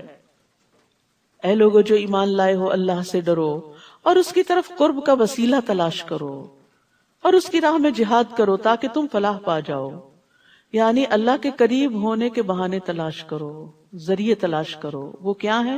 نیکی کے کام، جیسے نماز قرب کا ذریعہ ہے۔ رسول اللہ صلی اللہ علیہ وسلم نے فرمایا اے کعب، نماز قربت کا ذریعہ ہے، سجدہ قربت کا ذریعہ ہے۔ یعنی اگر وسیلہ تلاش کرنا ہے تو کسی اور انسان کو پکڑ کے بیچ میں نہیں لاؤ، نیکیوں کی کثرت کرو، اپنے نیک اعمال کا وسیلہ بناؤ۔ جیسے وہ غار میں پھنسنے والوں نے نیک اعمال کا وسیلہ بنا کر دعا کی تھی تو ان کی دعا قبول ہوئی اور وہ غار سے باہر آ گئے۔ قرآن سے تعلق اللہ کے قرب کا ذریعہ ہے۔ رسول اللہ صلی اللہ علیہ وسلم نے فرمایا بے شک کچھ لوگ اللہ والے ہیں۔ صحابہ نے عرض کیا اللہ کے رسول وہ کون ہیں؟ آپ نے فرمایا قرآن والے اہل اللہ اور اس کے خاص لوگ ہیں۔ اسی طرح رات کے آخری حصے میں بندہ اپنے رب سے بہت قریب ہوتا ہے، تہجد کا وقت۔ اگر تم اس وقت اللہ کا ذکر کرنے والوں میں سے ہو سکو تو ایسا کر لیا کرو۔ پھر فرمایا بے شک وہ لوگ جنہوں نے کفر کیا، اگر ان کے لیے زمین میں جو کچھ ہے سارے کا سارا ہو اور اس کے ساتھ اتنا اور بھی ہو تاکہ وہ اس کے ذریعے قیامت کے دن عذاب سے بچنے کے لیے معاوضے میں دے دیں، تو وہ ان سے قبول نہ کیا جائے گا اور ان کے لیے دردناک عذاب ہے۔ وہ چاہیں گے کہ آگ سے نکل جائیں لیکن وہ اس سے نکلنے والے نہیں، اور ان کے لیے قائم رہنے والا عذاب ہے۔ اور چور مرد اور چور عورت، پس ان دونوں کے ہاتھ کاٹ دو، یہ بدلہ ہے اس کا جو ان دونوں نے کمایا، اللہ کی طرف سے عبرتناک سزا ہے، اور اللہ بہت زبردست خوب حکمت والا ہے۔ یعنی اللہ کی کوئی حکمت ہے کہ اتنی سخت سزا رکھی گئی تاکہ لوگوں کے مال محفوظ رہیں۔ یاد رکھیے ہماری شریعت میں جتنے بھی احکامات ہیں اس کے کچھ مقاصد ہیں، اور مقاصد شریعت کیا ہے کہ حسب نسب کی حفاظت کی جائے، تاکہ اسی لیے زنا حرام کیا گیا، جان کی حفاظت قتل حرام کیا گیا، عقل کی حفاظت شراب حرام کی گئی، اور اسی طرح مال کی حفاظت چوری کو حرام قرار دیا گیا، اور ان چیزوں کے اوپر سزائیں اس لیے رکھی تاکہ لوگ اس دنیا میں بھی امن سے رہ سکیں۔ تو جو کوئی اپنے ظلم کے بعد توبہ کر لے اور اصلاح کر لے تو یقیناً اللہ اس پر مہربان ہوگا، بے شک اللہ بہت بخشنے والا بہت رحم کرنے والا ہے۔ کیا تمہیں علم نہیں کہ بے شک اللہ ہی کے لیے ہے بادشاہت آسمانوں اور زمین کی، وہ جسے چاہتا ہے عذاب دیتا ہے اور جسے چاہتا ہے بخش دیتا ہے، اور اللہ ہر چیز پر خوب قدرت رکھنے والا ہے۔ اے رسول، وہ لوگ آپ کو غمگین نہ کریں جو کفر میں دوڑ دھوپ کرتے ہیں، یعنی ان کی کوششیں دیکھ کر آپ پریشان نہ ہوں، اور جنہوں نے اپنے منہوں سے کہا کہ ہم ایمان لائے حالانکہ ان کے دل ایمان نہیں لاتے، یعنی منافقین، اور ان میں سے جو یہودی بن گئے وہ بہت زیادہ سننے والے ہیں جھوٹ کو، بہت زیادہ سننے والے ہیں دوسری قوم کے لیے جو آپ کے پاس نہیں آئے، یعنی جاسوسی کرتے ہیں۔ وہ الفاظ کو ان کی جگہ مقرر ہونے کے باوجود بدل دیتے ہیں، تحریف کرتے ہیں۔ وہ کہتے ہیں اگر تم یہ حکم دیے جاؤ تو اسے لے لو، اور اگر تم یہ حکم نہ دیے جاؤ تو بچو، اور اللہ جس کی آزمائش کا ارادہ کر لے تو آپ اسے اللہ سے بچانے کا کچھ بھی اختیار نہیں رکھتے۔ یہی وہ لوگ ہیں کہ اللہ نہیں چاہتا کہ ان کے دلوں کو پاک کریں، جن کے دلوں میں کھوٹ ہوتا ہے اور وہ دھوکہ دیتے ہیں اور پیغمبر کو تکلیف دیتے ہیں، پھر اللہ تعالیٰ ان سے بدلہ لیتا ہے۔ ان کے لیے دنیا میں رسوائی ہے اور ان کے لیے آخرت میں بہت بڑا عذاب ہے۔ اور آپ جانتے ہیں کہ جن جن لوگوں نے بھی رسول اللہ صلی اللہ علیہ وسلم کی مخالفت کی، نافرمانی کی، دنیا میں ہی ان کو رسوائی کا سامنا کرنا پڑا اور اللہ کے رسول غالب آئے۔ بہت زیادہ سننے والے ہیں جھوٹ کو، بہت زیادہ کھانے والے ہیں حرام کو۔ پھر اگر وہ آپ کے پاس آئیں تو ان کے درمیان فیصلہ کریں یا ان سے اعراض کریں، یعنی اگر اپنے معاملات لے کر آئیں کہ آپ ان کا فیصلہ کریں تو چاہیں تو کریں چاہے نہ کریں، اور اگر آپ ان سے اعراض کریں گے تو وہ ہرگز آپ کو کچھ بھی نقصان نہیں پہنچا سکتے، اور اگر آپ ان کے درمیان فیصلہ کریں تو انصاف کے ساتھ فیصلہ کریں، معاملہ کسی کا بھی ہو، مسلم نان مسلم، سب کے ساتھ انصاف، بے شک اللہ انصاف کرنے والوں سے محبت رکھتا ہے۔ اور یہاں پر خاص طور پر حرام کھانے کی بات کی گئی کہ حرام سے ممانعت کی۔ یاد رکھیے کہ حرام کھانے والے پہ جنت حرام ہے۔ نبی صلی اللہ علیہ وسلم نے فرمایا، اے کعب بن عجرہ، بے شک وہ گوشت اور خون جنت میں داخل نہیں ہوگا جو حرام اور رشوت خوری پر بڑھا اور پلا، وہ جہنم کا زیادہ مستحق ہے۔ اور وہ آپ کو کس طرح منصف بناتے ہیں حالانکہ ان کے پاس تورات ہے جس میں اللہ کا حکم موجود ہے، پھر اس کے بعد بھی وہ منہ موڑ جاتے ہیں، اور یہ لوگ ہرگز ایمان لانے والے نہیں۔ بے شک ہم نے تورات نازل کی جس میں ہدایت اور نور تھا، جس کے مطابق اللہ کے فرما بردار نبی ان لوگوں کے لیے فیصلہ کرتے تھے جو یہودی بن گئے تھے، اور اسی طرح ربانی اور علماء اور فقہا بھی، اس وجہ سے کہ وہ اللہ کی کتاب کے محافظ بنائے گئے تھے اور وہ اس پر گواہ تھے۔ تو تم لوگوں سے نہ ڈرو اور مجھ سے ڈرو، اور میری آیات کے بدلے تھوڑی قیمت نہ لو، اور جو اس کے مطابق فیصلہ نہ کرے جو اللہ نے نازل کیا تو یہی لوگ کافر ہیں۔ اور ہم نے ان کے لیے اس میں لکھ دیا تھا کہ بے شک جان کے بدلے جان، آنکھ کے بدلے آنکھ، ناک کے بدلے ناک، کان کے بدلے کان، اور دانت کے بدلے دانت، اور زخموں کا بھی بدلہ ہے۔ تو جو کوئی معاف کر دے وہ اس کے لیے کفارہ ہوگا، اور جو کوئی اس کے مطابق فیصلہ نہ کرے جو اللہ نے اتارا ہے تو یہی لوگ ظالم ہیں۔ تو یہاں جسم کے اعضاء کے قصاص کی بات کی گئی ہے کہ زخموں پر بھی قصاص ہے، یعنی چاہے مرد ہوں یا عورتیں ہوں، لیکن یہ بھی ہمارے دین نے سکھایا کہ معاف کر دینا قصاص سے بہتر ہے۔ انس بن مالک کہتے ہیں، میں نے دیکھا کہ نبی صلی اللہ علیہ وسلم کے پاس جب بھی کوئی ایسا مقدمہ لایا جاتا جس میں قصاص ہوتا تو آپ اس معاملے میں معاف کرنے کا حکم دیتے کہ اس کی جان چلی گئی ہے اب تم اس کی جان بخش دو، یا اس کا ہاتھ کٹ گیا تو تم اس کا ہاتھ چھوڑ دو، یعنی معاف کرنے کی تلقین کرتے تھے۔ پھر معاف کرنے کی بات، رسول اللہ صلی اللہ علیہ وسلم نے فرمایا، جو بندہ کسی کے ظلم کو معاف کرے گا اللہ قیامت کے دن اس کی عزت بڑھا دے گا۔ وہ عزت تو ہمیشہ کے لیے نا۔ اور ہم نے ان کے آثار پر عیسی ابن مریم کو بھیجا جو اس کی تصدیق کرنے والا ہے جو پہلے سے تورات میں تھا، اور ہم نے اسے انجیل دی جس میں ہدایت اور نور تھا، اور وہ تصدیق کرنے والی تھی اس کی جو پہلے سے تورات میں تھا، اور متقی لوگوں کے لیے ہدایت اور نصیحت تھی۔ یعنی تورات اور انجیل جو ہیں یہ بھی تقوی والوں کو ہی ہدایت دے سکتے، ان میں بھی تقوی والوں کے لیے ہی ہدایت تھی، اور چاہیے کہ انجیل والے اس کے مطابق فیصلہ کریں جو اللہ نے اس میں نازل کیا ہے، یعنی انجیل میں، اور جو اس کے مطابق فیصلہ نہ کرے جو اللہ نے نازل کیا تو یہی لوگ فاسق ہیں۔ تو اللہ کی کتاب کے مطابق فیصلہ نہ کرنا کفر، ظلم اور فسق ہے۔ رسول اللہ صلی اللہ علیہ وسلم نے فرمایا جو لوگ کتاب اللہ کے مخالف فیصلہ کرتے ہیں ان میں فقر و فاقہ پھیل جاتا ہے، اور جس قوم کے امام کتاب اللہ کے مطابق فیصلہ نہ کریں وہ آپس میں لڑتے رہیں گے۔ اور ہم نے آپ کی طرف حق کے ساتھ کتاب نازل کی جو تصدیق کرنے والی ہے اس کی جو کتابوں میں اس سے پہلے ہے، اور اس پر نگران ہے اور اس پر نگہبان ہے، بس آپ ان کے درمیان فیصلہ کریں اس کے ساتھ جو اللہ نے نازل کیا، اور ان کی خواہشات کی پیروی نہ کریں، اسے نظر انداز کر کے جو آپ کے پاس حق میں سے آ گیا ہم نے، اور اسے نظر انداز کر کے، اور ان کی خواہشات کی پیروی نہ کریں اسے نظر انداز کر کے جو آپ کے پاس حق میں سے آ گیا، یعنی حق بات کو لے لیں اور ان کی خواہشات کی پیروی نہ کریں۔ ہم نے تم میں سے ہر ایک کے لیے ایک راستہ اور ایک طریقہ مقرر کیا ہے، اور اگر اللہ چاہتا تو تم سب کو، اور اگر اللہ چاہتا تو تم سب کو ایک امت بنا دیتا، سب لوگ ایک ہی دین پر ہوتے، زبردستی سب کو مسلمان کر دیتا، لیکن اس لیے تاکہ وہ تمہیں آزمائے جو اس نے تمہیں عطا کیا، یعنی آزادی سے آزمائش ہے۔ بس نیکیوں میں آگے بڑھو، فاستبقوا الخیرات، تم سب کے سب کو اللہ کی طرف لوٹنا ہے، پھر وہ تمہیں بتائے گا جس بارے میں تم اختلاف کرتے تھے، اور یہ کہ آپ ان کے درمیان فیصلہ کریں اس کے مطابق جو اللہ نے نازل کیا، اور ان کی خواہشات کی پیروی نہ کریں، اور اس بات سے محتاط رہیں کہ کہیں وہ آپ کو اس کے بعد سے فتنے میں نہ ڈال دیں جو اللہ نے آپ کی طرف نازل کیا۔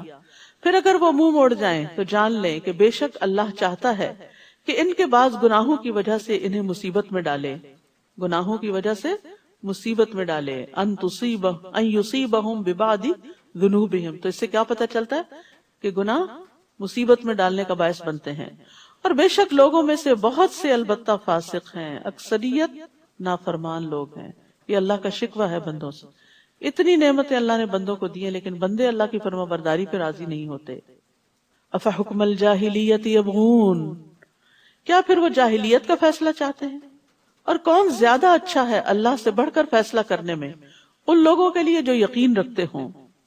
تو جاہلیت کے طریقے اللہ کے نزدیک انتہائی ناپسندیدہ کام ہیں، یعنی جو کلچر اور جو رسم و رواج اور جو طور طریقے دور جاہلیت میں رائج تھے ان کو دین بنا لینا اور ان سے اٹریکٹ ہونا اور ان رسموں کی پیروی کرنا، یہ اللہ کے نزدیک ناپسندیدہ کام ہے۔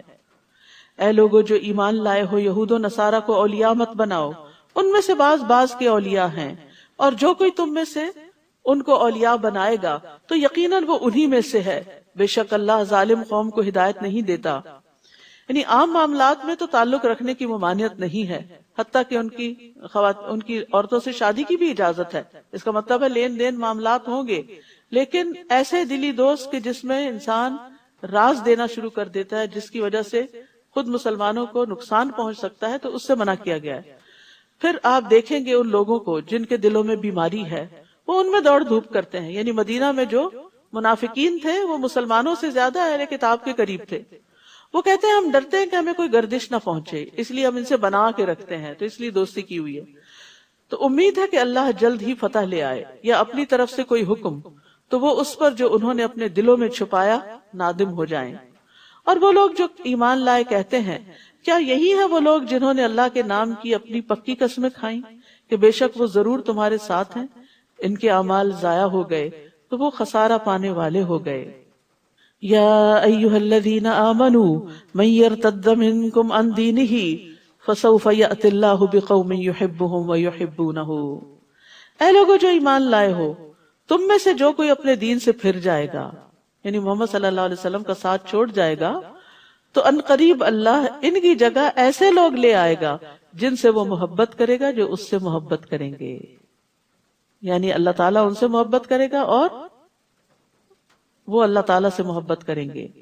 وہ مومنوں پر بہت نرم ہوں گے، کافروں پر سخت، اور اللہ کے راستے میں جہاد کریں گے، کسی ملامت کرنے والے کی ملامت سے نہیں ڈریں گے۔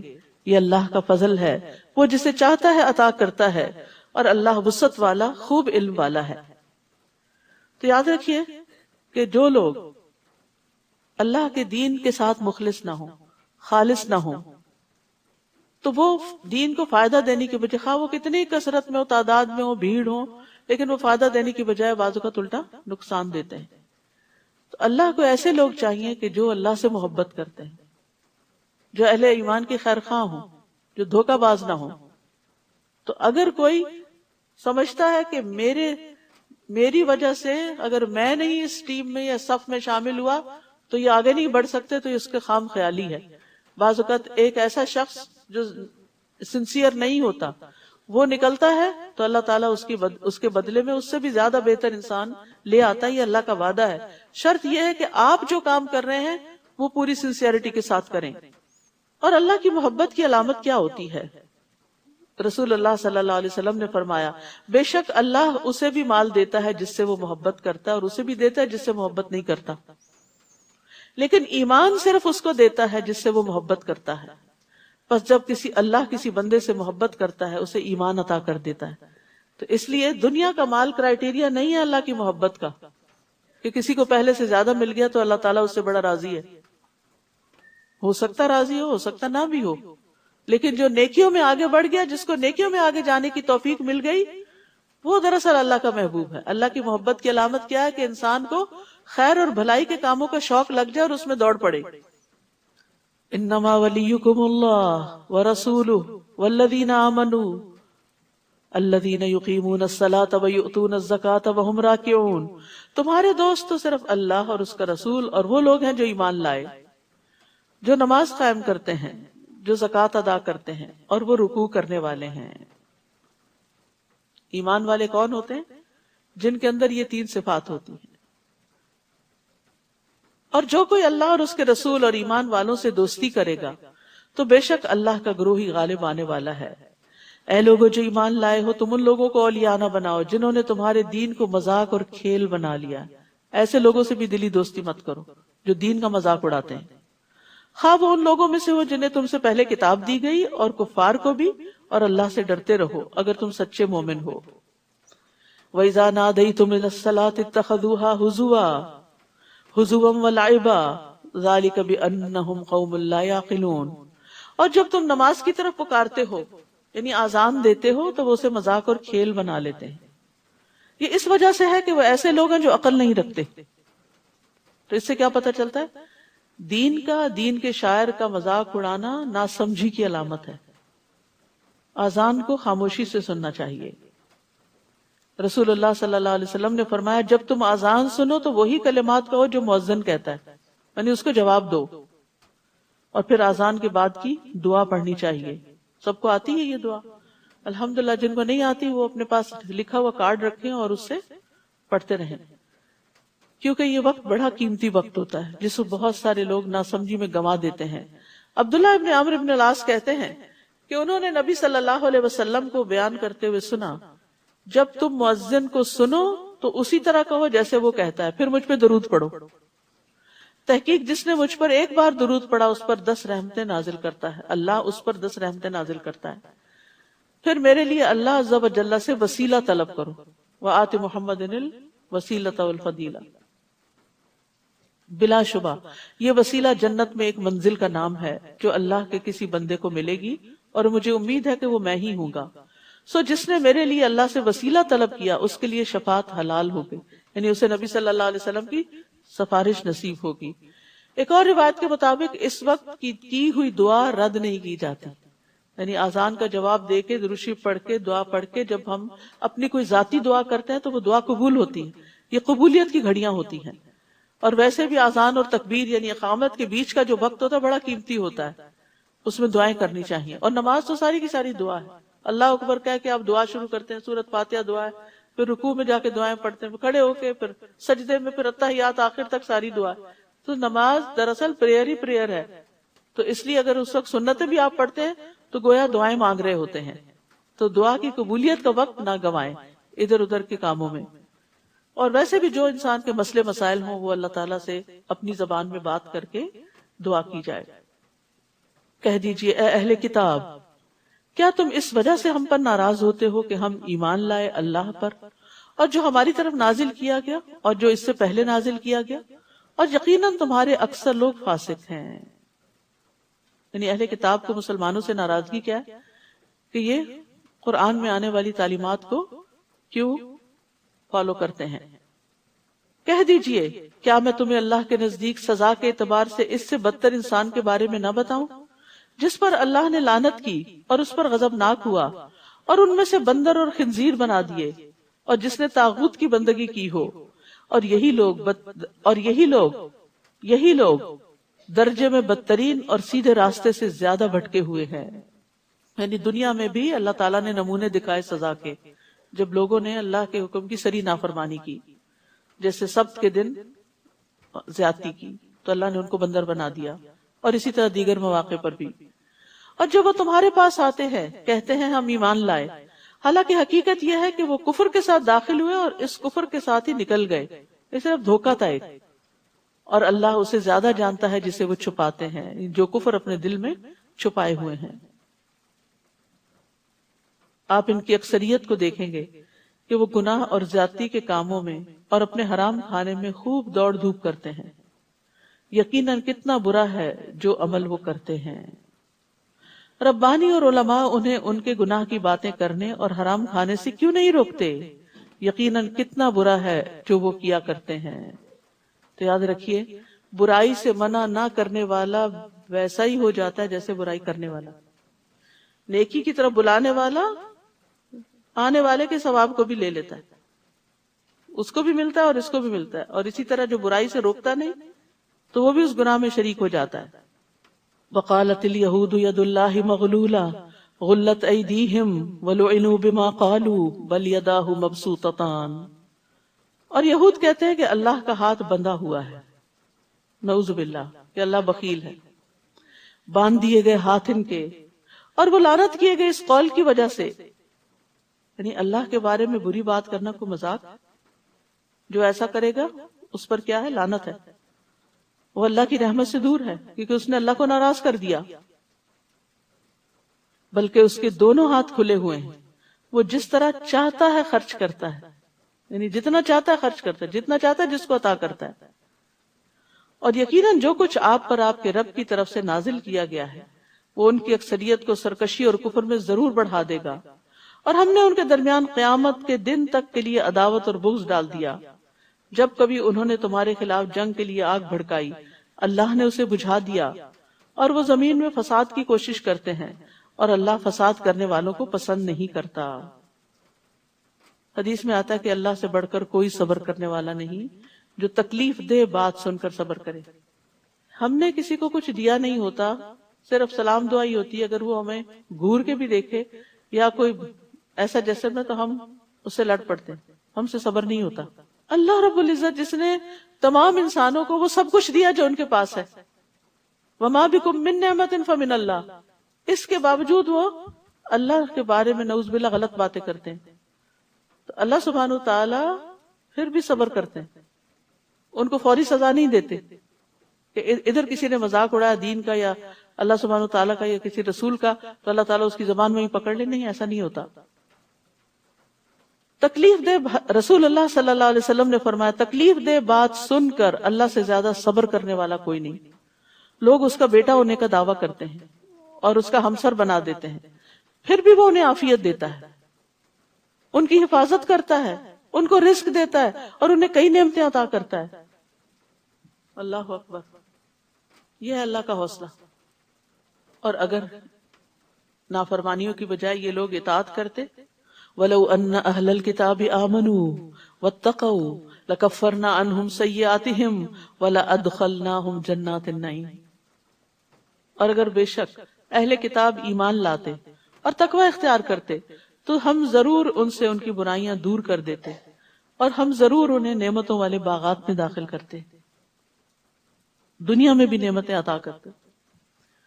دنیا میں سب سے بڑی نعمت والا باغ انسان کا اپنا دل ہے، جس میں قرار ہو، اطمینان ہو، سکون ہو، اور یہ قرار آ نہیں سکتا جب تک انسان 100% اللہ کی عبادت یا اطاعت میں اپنے آپ کو نہ لگائے، اللہ کی طرف جب تک رخ نہ کرے، اللہ سے نہ مانگے۔ تو اگر یہ کتنا بڑا وعدہ ہے کہ اگر اہل کتاب ایمان لاتے اور تقوی کرتے، اللہ سے ڈرتے، تو ضرور ان سے ان کی برائیاں، ان کی تکلیفیں دور کر دیتے۔ تو یہ مسائل کے حل کا نسخہ ہے، تکلیفوں کو دور کرنے کا ذریعہ ہے ایمان بڑھانا اور تقوی اختیار کرنا۔ اور اگر وہ تورات قائم کرتے اور انجیل قائم کرتے اور جو کچھ ان کے رب کی طرف سے ان کی طرف نازل کیا گیا ہے تو یقیناً وہ اپنے اوپر سے کھاتے اور اپنے پاؤں کے نیچے سے بھی، آسمان بھی دھن برساتا، رزق برساتا، اور زمین بھی اگلتی۔ ان میں سے ایک گروہ میں آنا رو ہے اور ان میں سے زیادہ تر لوگ برا ہے وہ جو عمل کرتے ہیں۔ تو اس سے کیا پتہ چلتا ہے کہ اگر انسان اللہ کی کتاب کے مطابق زندگی بسر کرتا ہے تو دنیا کی نعمتیں بھی حاصل ہوتی ہیں۔ تو قائم کرنے کا مطلب کیا ہے؟ علم اور عمل کے ساتھ معاملہ کرنا اس کے ساتھ۔ ابن عباس کہتے ہیں کہ اوپر سے برستے کا مطلب بارش اور نباتات، اوپر سے بارش اور نیچے سے نباتات۔ ایک قول یہ بھی ہے کہ ہم ان کا رزق اتنا وسیع کر دیتے کہ وہ مسلسل کھاتے رہتے، ان کو کمی نہ آتی۔ اور یہ اللہ کا وعدہ ہے، وَمَن يَتَّقِ اللَّهَ يَجْعَل لَّهُ مَخْرَجًا وَيَرْزُقْهُ مِنْ حَيْثُ لَا يَحْتَسِبُ۔ جو اللہ سے ڈرے گا اللہ اس کے لیے ہر مشکل سے نکلنے کا راستہ بنا دے گا اور اسے وہاں سے رزق دے گا جہاں سے وہ سوچ بھی نہیں سکتا۔ تو علم کی وجہ سے بھی رزق ملتا ہے۔ انس بن مالک رضی اللہ عنہ کہتے ہیں کہ نبی صلی اللہ علیہ وسلم کے زمانے میں دو بھائی تھے، جن میں سے ایک تو نبی صلی اللہ علیہ وسلم کی خدمت میں آتا تھا اور دوسرا بھائی کماتا تھا۔ چنانچہ کمانے والے بھائی نے اپنے بھائی کے بارے میں نبی صلی اللہ علیہ وسلم سے شکایت کی کہ یہ کچھ کام نہیں کرتا، یہ آپ ہی کے پاس بیٹھا رہتا ہے۔ آپ نے فرمایا شاید کہ تم اس کی وجہ سے ہی رزق دیے جاتے ہو، تمہیں جو اللہ نے وسعت دی ہوئی ہے وہ اس کام میں لگنے کی وجہ سے دی۔ اور قرآن تو ویسے ہی بابرکت کتاب ہے، کتاب انزلناہ الیک مبارک۔ بعض مفسرین کہا کرتے تھے ہم قرآن پڑھنے میں مشغول ہوئے تو ہمیں دنیا میں برکات اور بھلائیوں نے ڈھانپ لیا، کیونکہ یہ بھلائیاں صرف آخرت کے لیے نہیں دنیا کے لیے بھی ہیں۔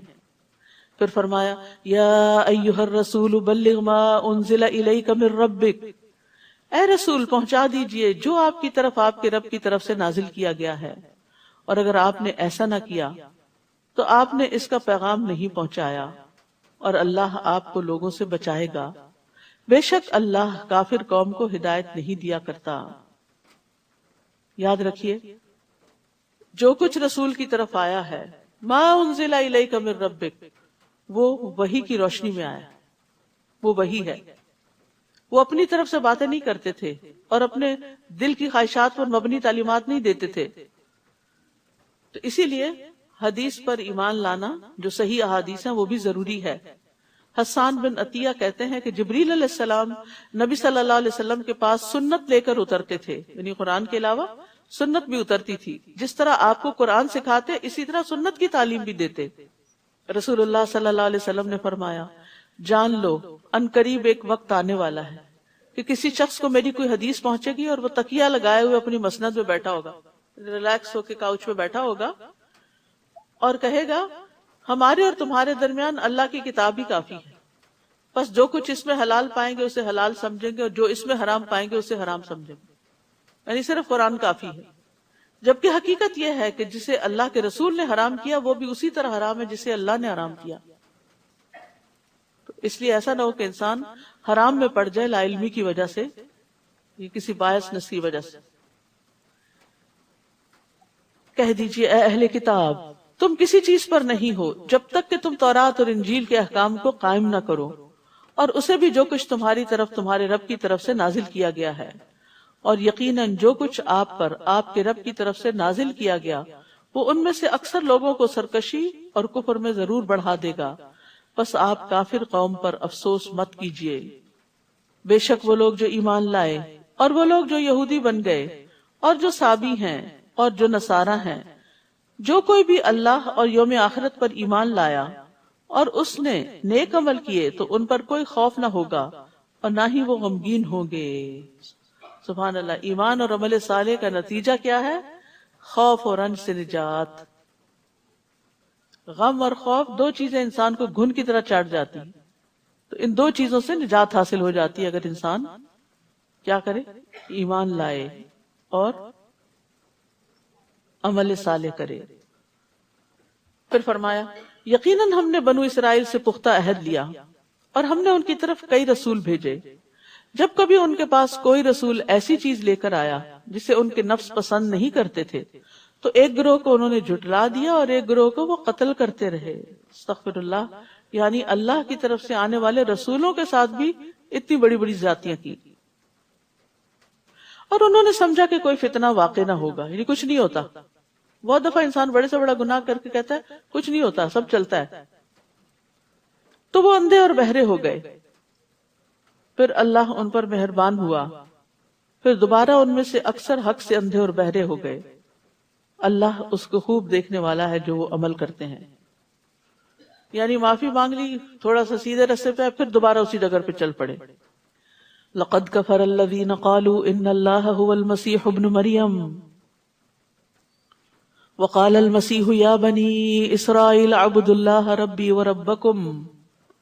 بلا شبہ یقیناً ان لوگوں نے کفر کیا جنہوں نے کہا کہ بے شک اللہ ہی مسیح ابن مریم ہے، اور مسیح نے کہا اے بنو اسرائیل اللہ کی عبادت کرو جو میرا اور تمہارا رب ہے.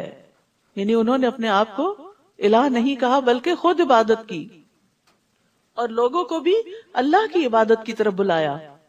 بے شک جو اللہ کے ساتھ شریک ٹھہرائے گا تو یقیناً اللہ نے اس پر جنت حرام کر دی اور اس کا ٹھکانہ آگ ہے، اور ظالموں کے لیے کوئی مددگار نہ ہوگا. تو اس لیے مسیح ابن مریم کو اللہ کا بندہ اور اس کا رسول ماننا چاہیے. لقد كفر الذين قالوا ان الله ثالث ثلاثة وما من اله الا واحد وان لم ينتهوا عما يقولون ليمسن الذين كفروا منهم عذاب اليم. بلا شبہ یقیناً ان لوگوں نے کفر کیا جنہوں نے کہا کہ بے شک اللہ تین کا تیسرا ہے، حالانکہ نہیں کوئی الہ برحق مگر ایک ہی الہ. اگر وہ اس سے باز نہ آئے جو وہ کہتے ہیں تو ان میں سے جن لوگوں نے کفر کیا ضرور انہیں دردناک عذاب پہنچے گا. یہاں پر سخت تردید کی گئی ہے ان غلط عقائد کی. افلا یتوبون الی اللہ ویستغفرونہ واللہ غفور الرحیم. کیا پھر وہ اللہ کے حضور توبہ نہیں کرتے اور اس سے بخشش نہیں مانگتے؟ اور اللہ بہت بخشنے والا نہایت رحم کرنے والا ہے. یاد رکھیے استغفار قبول ہوتی ہے غلطیوں پر ندامت کے ساتھ کہ اللہ میں نے جو غلط کیا میں شرمندہ ہوں، تو میری اصلاح کر دے اور آئندہ کے لیے اپنے رستے پہ چلتا رکھ. رسول اللہ صلی اللہ علیہ وسلم نے حضرت عائشہ سے فرمایا کہ اے عائشہ اگر تم گناہ کے قریب ہوئی ہو تو اللہ سے استغفار کرو، کیونکہ ندامت اور استغفار ہی گناہ سے توبہ ہے. رسول اللہ صلی اللہ علیہ وسلم نے فرمایا جس نے بقیہ زندگی میں اچھائیاں کی اس کے پچھلے سارے گناہ معاف کر دیے جائیں گے، اور جو بقیہ زندگی میں بھی برائیاں کرتا رہا اس سے گزشتہ اور آئندہ دونوں زندگیوں میں ہونے والے گناہوں کی باز پرس کی جائے گی. تو اس لیے غلطی کتنی بھی بڑی ہو، کوئی شرک ہو، کفر ہو، نفاق ہو، توبہ کا دروازہ کھلا ہے جب تک کہ سانس حلق میں نہ اٹک جائے. اس لیے توبہ کرتے رہنا چاہیے. مل مسیح ابن مریم الا رسول. نہیں ہے مسیح ابن مریم مگر ایک رسول. در حقیقت اس سے قبل کئی رسول گزر چکے اور اس کی ماں بہت سچی خاتون تھی. وہ دونوں کھانا کھایا کرتے تھے. دیکھیے ہم کس طرح ان کے لیے آیات واضح کرتے ہیں، پھر دیکھیے وہ کہاں سے پھیرے جاتے ہیں. یعنی اللہ سبحانہ تعالیٰ نے دلائل دے کے بات سمجھا دی ہے لیکن پھر بھی ان کی عقل میں نہیں آتی. یہاں پر ایک عورت کی خاص خوبی کا ذکر کیا گیا اور وہ کون سی ہے؟ صدیقہ. بہت زیادہ سچ بولنے والی، سچائی کی تلاش میں رہنے والی، سچائی سے محبت کرنے والی. ایک قول یہ بھی ہے کہ انہیں صدیقہ اس لیے کہا جاتا ہے کیونکہ وہ اللہ کی آیات کی تصدیق کرتی تھی. کیونکہ قرآن مجید میں اللہ تعالیٰ نے ان کا وصف بیان کیا، وَصَدَّقَتْ بِكَلِمَاتِ رَبِّهَا، اس نے اپنے رب کی باتوں کی تصدیق کی تھی. نبی صلی اللہ علیہ وسلم نے فرمایا مردوں میں بہت سے کامل ہوئے ہیں، عورتوں میں کوئی کمال کو نہ پہنچی سوائے مریم بنت عمران کے اور فرعون کی بیوی آسیہ کے. یعنی یہ ایسی خواتین ہیں جنہیں دین کی سمجھ آ گئی تھی. میں سوچتی ہوں کہ حضرت آسیہ کی جو دعا ہے رب ابن لی عندک بیتا فی الجنہ، یہ انہیں کیسے سوجی؟ وہ دنیا میں فرعون کے محل میں رہتی تھی لیکن اس نے ایمان کی خاطر اس کی بھی پرواہ نہیں کی، اور یہی چیز اللہ تعالیٰ کو اس کی پسند آ گئی اور اس کو ہدایت دی. اور ہمیں بھی اللہ سے اچھی اچھی دعائیں کرنی چاہیے. اور خیر اور بھلائی کے رستوں کی دعا کرنی چاہیے. اسی لیے سب سے نفع مند دعا کون سی ہے؟ ایاک نعبد و ایاک نستعین اہدنا الصراط المستقیم. کہہ دیجئے کیا تم اللہ کو چھوڑ کر اس کی عبادت کرتے ہو جو تمہارے لیے کسی نفع و نقصان کا مالک نہیں، اور وہ اللہ ہی ہے جو خوب سننے والا خوب جاننے والا ہے، لہٰذا اس کو پکارو. کہہ دیجئے اہل کتاب اپنے دین میں ناحق غلو نہ کرو، اور نہ تم ایسے لوگوں کی خواہشات کی پیروی کرو جو یقیناً اس سے پہلے گمراہ ہوئے اور انہوں نے کثیر تعداد کو گمراہ کیا اور سیدھے راستے سے وہ بھٹک گئے. بنو اسرائیل میں سے جن لوگوں نے کفر کیا وہ داؤد اور عیسیٰ ابن مریم کی زبان پر لعنت کیے گئے. ان کے پیغمبروں نے ان پہ لعنت بھیجی. کیوں؟ یہ اس وجہ سے کہ انہوں نے نافرمانی کی اور وہ حد سے بڑھ جاتے تھے، ایکسٹریمسٹ تھے. وہ ایک دوسرے کو اس برائی سے نہیں روکتے تھے جس کا وہ ارتکاب کرتے، یقیناً کتنا برا ہے جو وہ کرتے تھے. تو آپ دیکھیے کہ لعنت کے اسباب کیا ہیں. لعنت کے اسباب میں پیغمبروں کی نافرمانی، حد سے بڑھنا اور برائی سے نہ روکنا. برائی سے نہ روکنا. یہاں برائی سے نہ روکنے والا اہل کتاب کے مشابہ قرار پایا ہے. بعض لوگ کہتے ہیں ہم خود برے کام کرتے ہیں، ہم کیسے منع کریں. تو کچھ لوگوں کا تجربہ یہ ہے کہ جب انہوں نے متعدد بار تو وہ چیز کی، کوئی پڑھنے والی کتاب تھی پڑھی یا کوئی کمٹمنٹ نبھائی، تو پھر اس کے بعد کیا ہوا؟ استقامت ملی. یس. تو منکر کو روکنا، جس طرح نیکی کا حکم دینا فرض ہے، اس طرح منکر سے بھی روکنا چاہیے. اور منکر سے روکنے کی فضیلت کیا ہے؟ عبد الرحمن بن حضرمی بیان کرتے ہیں کہ مجھے اس نے خبر دی جس نے نبی صلی اللہ علیہ وسلم کو یہ فرماتے ہوئے سنا کہ میری امت میں ایسے لوگ بھی آئیں گے جنہیں پہلوں کی طرح ثواب ملے گا، اولین کی طرح. ان کی امتیازی صفت یہ ہوگی کہ وہ برائی کا انکار کریں گے. آپ دیکھیے کہ معاشرے میں طرح طرح کی برائیاں پھیلی ہوئی ہیں. کچھ تو ہماری پہنچ میں ہے کہ ہمارے اپنے ہی ہوتے ہیں، قریبی جو غلط کام کر رہے ہوتے ہیں، تو ان کو پیار سے روکنا چاہیے، ان کے ساتھ بات چیت کرنی چاہیے. بعض اوقات ہسبینڈ کسی غلط کام میں مبتلا ہو جاتے ہیں، کوئی حرام کمانے لگتے ہیں یا کوئی رشوت لینے لگتے ہیں یا اور اس طرح کا کوئی غلط کام کرنے لگتے ہیں. کبھی آپ کے نوٹس میں آتا، کبھی نہیں آتا. تو ان کے ساتھ بھی پیار سے، محبت سے کچھ نہ کچھ ان کو آخرت کی فکر دلا کے، اللہ کی محبت کی بات کر کے، حلال کی جو نسلوں پر اچھے اثرات ہیں اس کی بات کر کے ان کو غلط چیزوں سے روکنا چاہیے، تاکہ کم از کم آپ بری ذمہ ہو. دوسرے یہ کہ کچھ رشتہ دار ہوتے ہیں تو بعض اوقات شادی بیاہ کے موقع پر ایسی رسمیں کرتے ہیں، اتنا اسراف کرتے ہیں، اتنی فضول خرچی کرتے ہیں، یا ایسا لباس پہنتے ہیں کہ اللہ کو ناراض کرنے والا ہے. سراسر اللہ نے عورت کی جو خوبصورتی بنائی ہے وہ اس کے چھپانے میں ہے، اس کے لباس کو زینت بنایا ہے، نہ کہ لباس کو اتار دینا یا ایسے لباس پہننا کہ جو پہن کے بھی ننگے ہوں. کتنی سخت ہے وہ حدیث کہ وہ عورتیں جنت کی خوشبو نہ پا سکیں گی جو کپڑے پہن کے بھی ننگی رہیں، چاہے ٹائٹ ہو چاہے سی تھرو ہو. لیکن پتہ ہے برائی ہے، خود کرتے ہوئے بھی برا نہیں لگتا اور دوسروں کو بھی نہیں روکتے. اپنے بچوں کو بھی روکنے کی ضرورت ہے. یہ نہیں کہ پیچھے ہی پڑ جائیں، لیکن اس برائی سے نفرت کا ایک اظہار ضروری ہے کہ یہ میں اس سے راضی نہیں. ہو سکتا ہے کسی دن اللہ ان کو بھی توفیق دے کہ وہ اس سے بچ جائیں. آپ ان کی اکثریت کو دیکھتے ہیں کہ وہ ان لوگوں کو اولیاء دلی دوست بناتے ہیں جنہوں نے کفر کیا. یقیناً کتنا برا ہے جو انہوں نے اپنی جانوں کے لیے آگے بھیجا کہ اللہ ان پہ ناراض ہوا اور وہ عذاب میں ہمیشہ رہنے والے ہیں. اگر وہ اللہ پر اور نبی پر اور اس پر ایمان لاتے جو اس کی طرف نازل کیا گیا تو وہ انہیں اولیاء نہ بناتے، مگر ان میں سے اکثر نافرمان ہیں. لَتَجِدَنَّ أَشَدَّ النَّاسِ عَدَاوَةً لِلَّذِينَ آمَنُوا الْيَهُودَ، یقیناً آپ ضرور لوگوں میں سے ایمان والوں کی دشمنی میں سب سے زیادہ سخت یہود کو پائیں گے، اور ان لوگوں کو جنہوں نے شرک کیا. اور آپ ضرور ان میں ایمان والوں کے لیے محبت میں سب سے زیادہ قریب ان لوگوں کو پائیں گے جنہوں نے کہا کہ بے شک ہم نصارہ ہیں. یہ اس لیے کہ ان میں علماء ہیں اور راہب ہیں، اور کیونکہ وہ تکبر نہیں کرتے. تو جو تکبر نہیں کرتا وہ کسی کے ساتھ بھی بنا کے رکھ سکتا ہے. تو اللہ سبحانہ وتعالی ہمارے اندر بھی ہمیں بھی علم عطا کرے، زہد عطا کرے، اور ہمیں تکبر سے بچائے اور انسانیت کی خیر خواہی کے کاموں کے لیے چن لے. وآخر دعوانا ان الحمد للہ رب العالمین. سبحانک اللہم وبحمدک، اشہد ان لا الہ الا انت، استغفرک واتوب الیک. السلام علیکم ورحمۃ اللہ وبرکاتہ۔